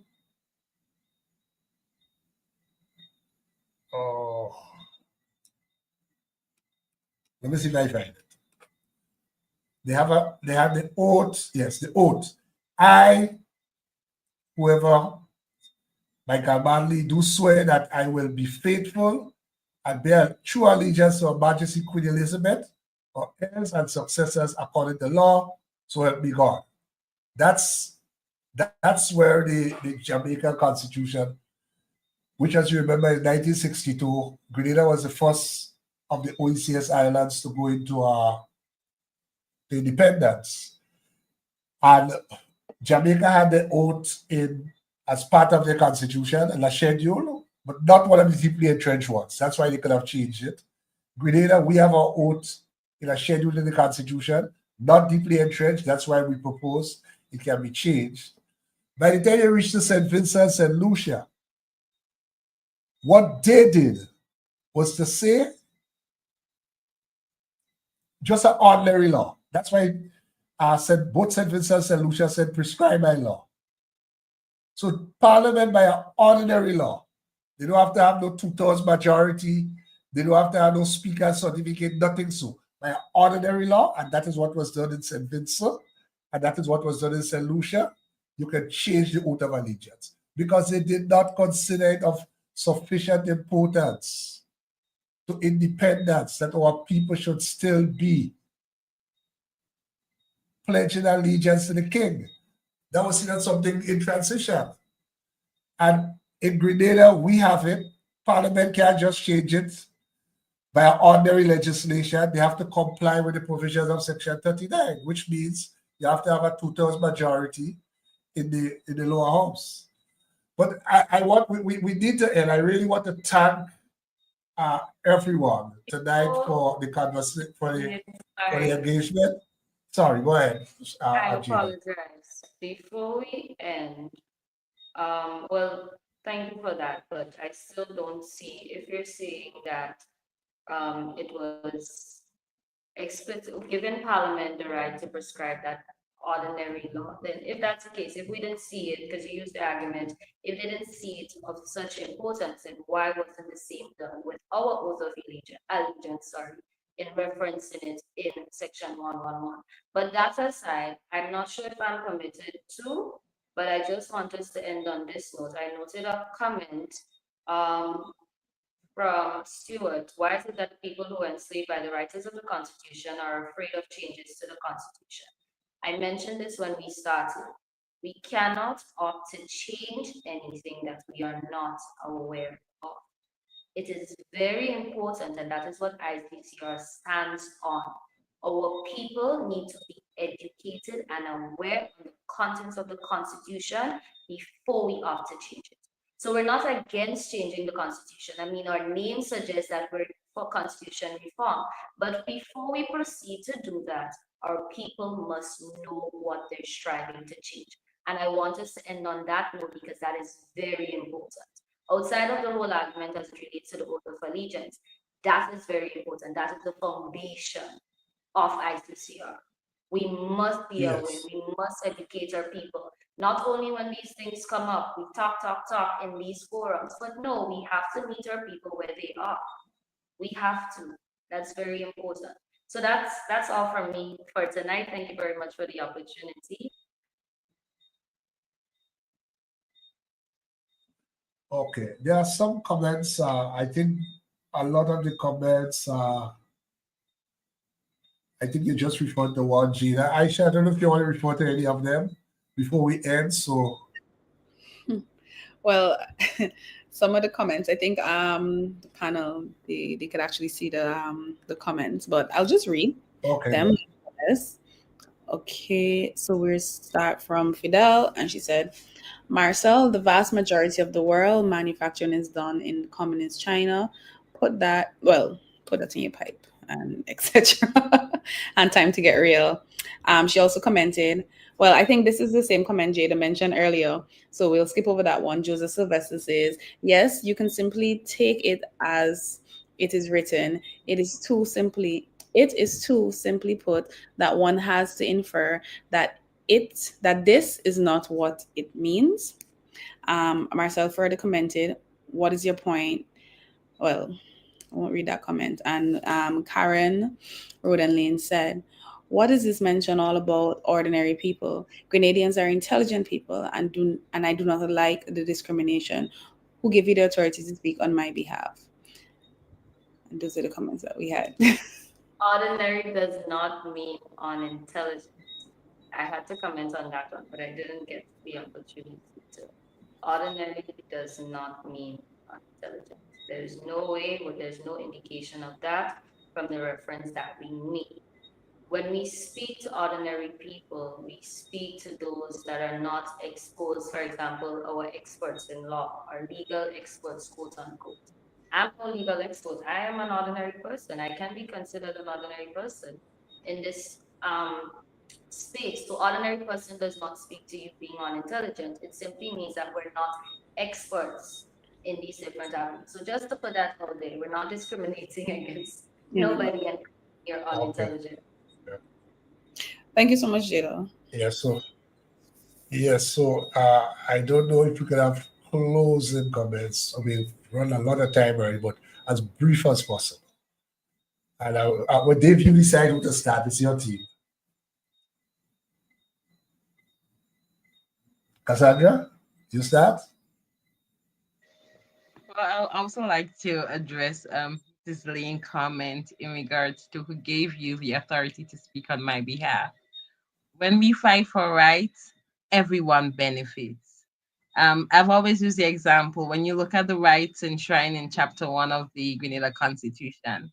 I do not purport that all of my rights have ever been violated, but I will not stand by and allow or see others' rights being violated and not speak up against it.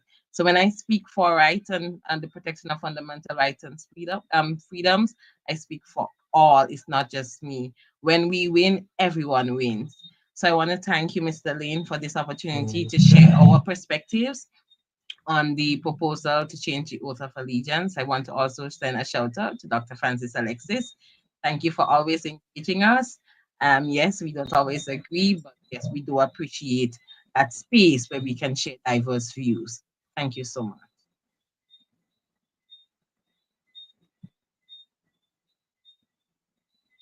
Jada, any closing remarks?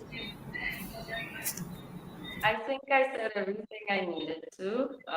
Just a reminder as to why we're here, why we do what we do. I think this is a good initiative, and CCR and ICCR should continue to strive to engage the people because I mean we are the most important part. It's our voices. So yeah, that's about it. I think I covered everything previously. So the gentleman can take over. Thank you, Jada. Jevonie? I was going to leave the final word for Jevonie. Okay, so Dave, you come in. I just want to say thank you, Legalize, for this opportunity, and by extension, GEM FM. You have provided a voice for the ICCR, and for that we are grateful. There's several things that we want to point out. And firstly, it is to say that as a caucus, we have studied this initiative. We are clear that the proposed amendments require being referred to the people, and we think that it is an injustice and it borders on disrespect to the Grenadian people if this goes to Parliament. We are clear on this. It is our intent to challenge this legally, and we are going to make sure that the people get their say. This caucus has studied this matter over and over, and we're clear on this. The people must be involved. The people must have their say. So we thank you for this opportunity, but we would say clearly that this is just the beginning of our advocacy, and that you will be seeing us, you will be hearing from us in the villages, the farmers group, the churches organizations. We'll be there. So I want to thank you again. Thank you, Mr. Nedd. And Jevonie, well, they said you have to have the last word. Right. Well, I'm not going to be very, very long. I just want to take the opportunity to thank Legalize for and the ICCR, my colleagues, for the opportunity to engage here with you this evening. Particularly as a young person, I have a deep passion and a deep interest in everything civics and governance. So being in a space where I'm able to engage and talk about these things, it's really, I'm really happy about it. I'm honestly very happy about it. Outside of that, I want to echo the sentiments said by Jada, where we need to start aggressively educating our populace on the Constitution, because it is that contract between the people and their government. If we don't have a basic understanding of that, then we are in problems, because what is at stake are our fundamental rights and freedoms. While it may not be this particular issue with the oath of allegiance, it sets a dangerous precedent if the government is able to just unilaterally make a decision that they're going to change our aspect of the Constitution without engaging the people. So we need to start aggressively educating our people on that. Outside of that, I was happy to be here tonight. The discussion was lively. Thanks again for the opportunity. Thank you. Aisha, I will allow you to close, Aisha, but I just want to say one thing in response to Jada. All that is being changed is the words King Charles, his heirs and successors to Grenada. In terms of what is being changed, and I agree with you, the people have a right to know what is being changed. We have had discussions in terms of the process. I don't need to go back over that. But what is being changed? King Charles, his heirs and successors, you replacing it by Grenada. Aisha. Okay, so I just wanted to say thank you so much for everyone this evening for attending and for also engaging in this discussion. I unfortunately wasn't here from the beginning, but from where I jumped in, I see that the discussion was a very passionate one. And I think our audience was very engaged. And so on behalf of myself and Mr. Layne and the whole Legalized team, we just like to thank you all. And we look forward to seeing you all more on the show in the near future. So good night, everyone, and thank you so much. Good night, and thank you. Bye. Good night. Okay, Yeah. thanks everyone.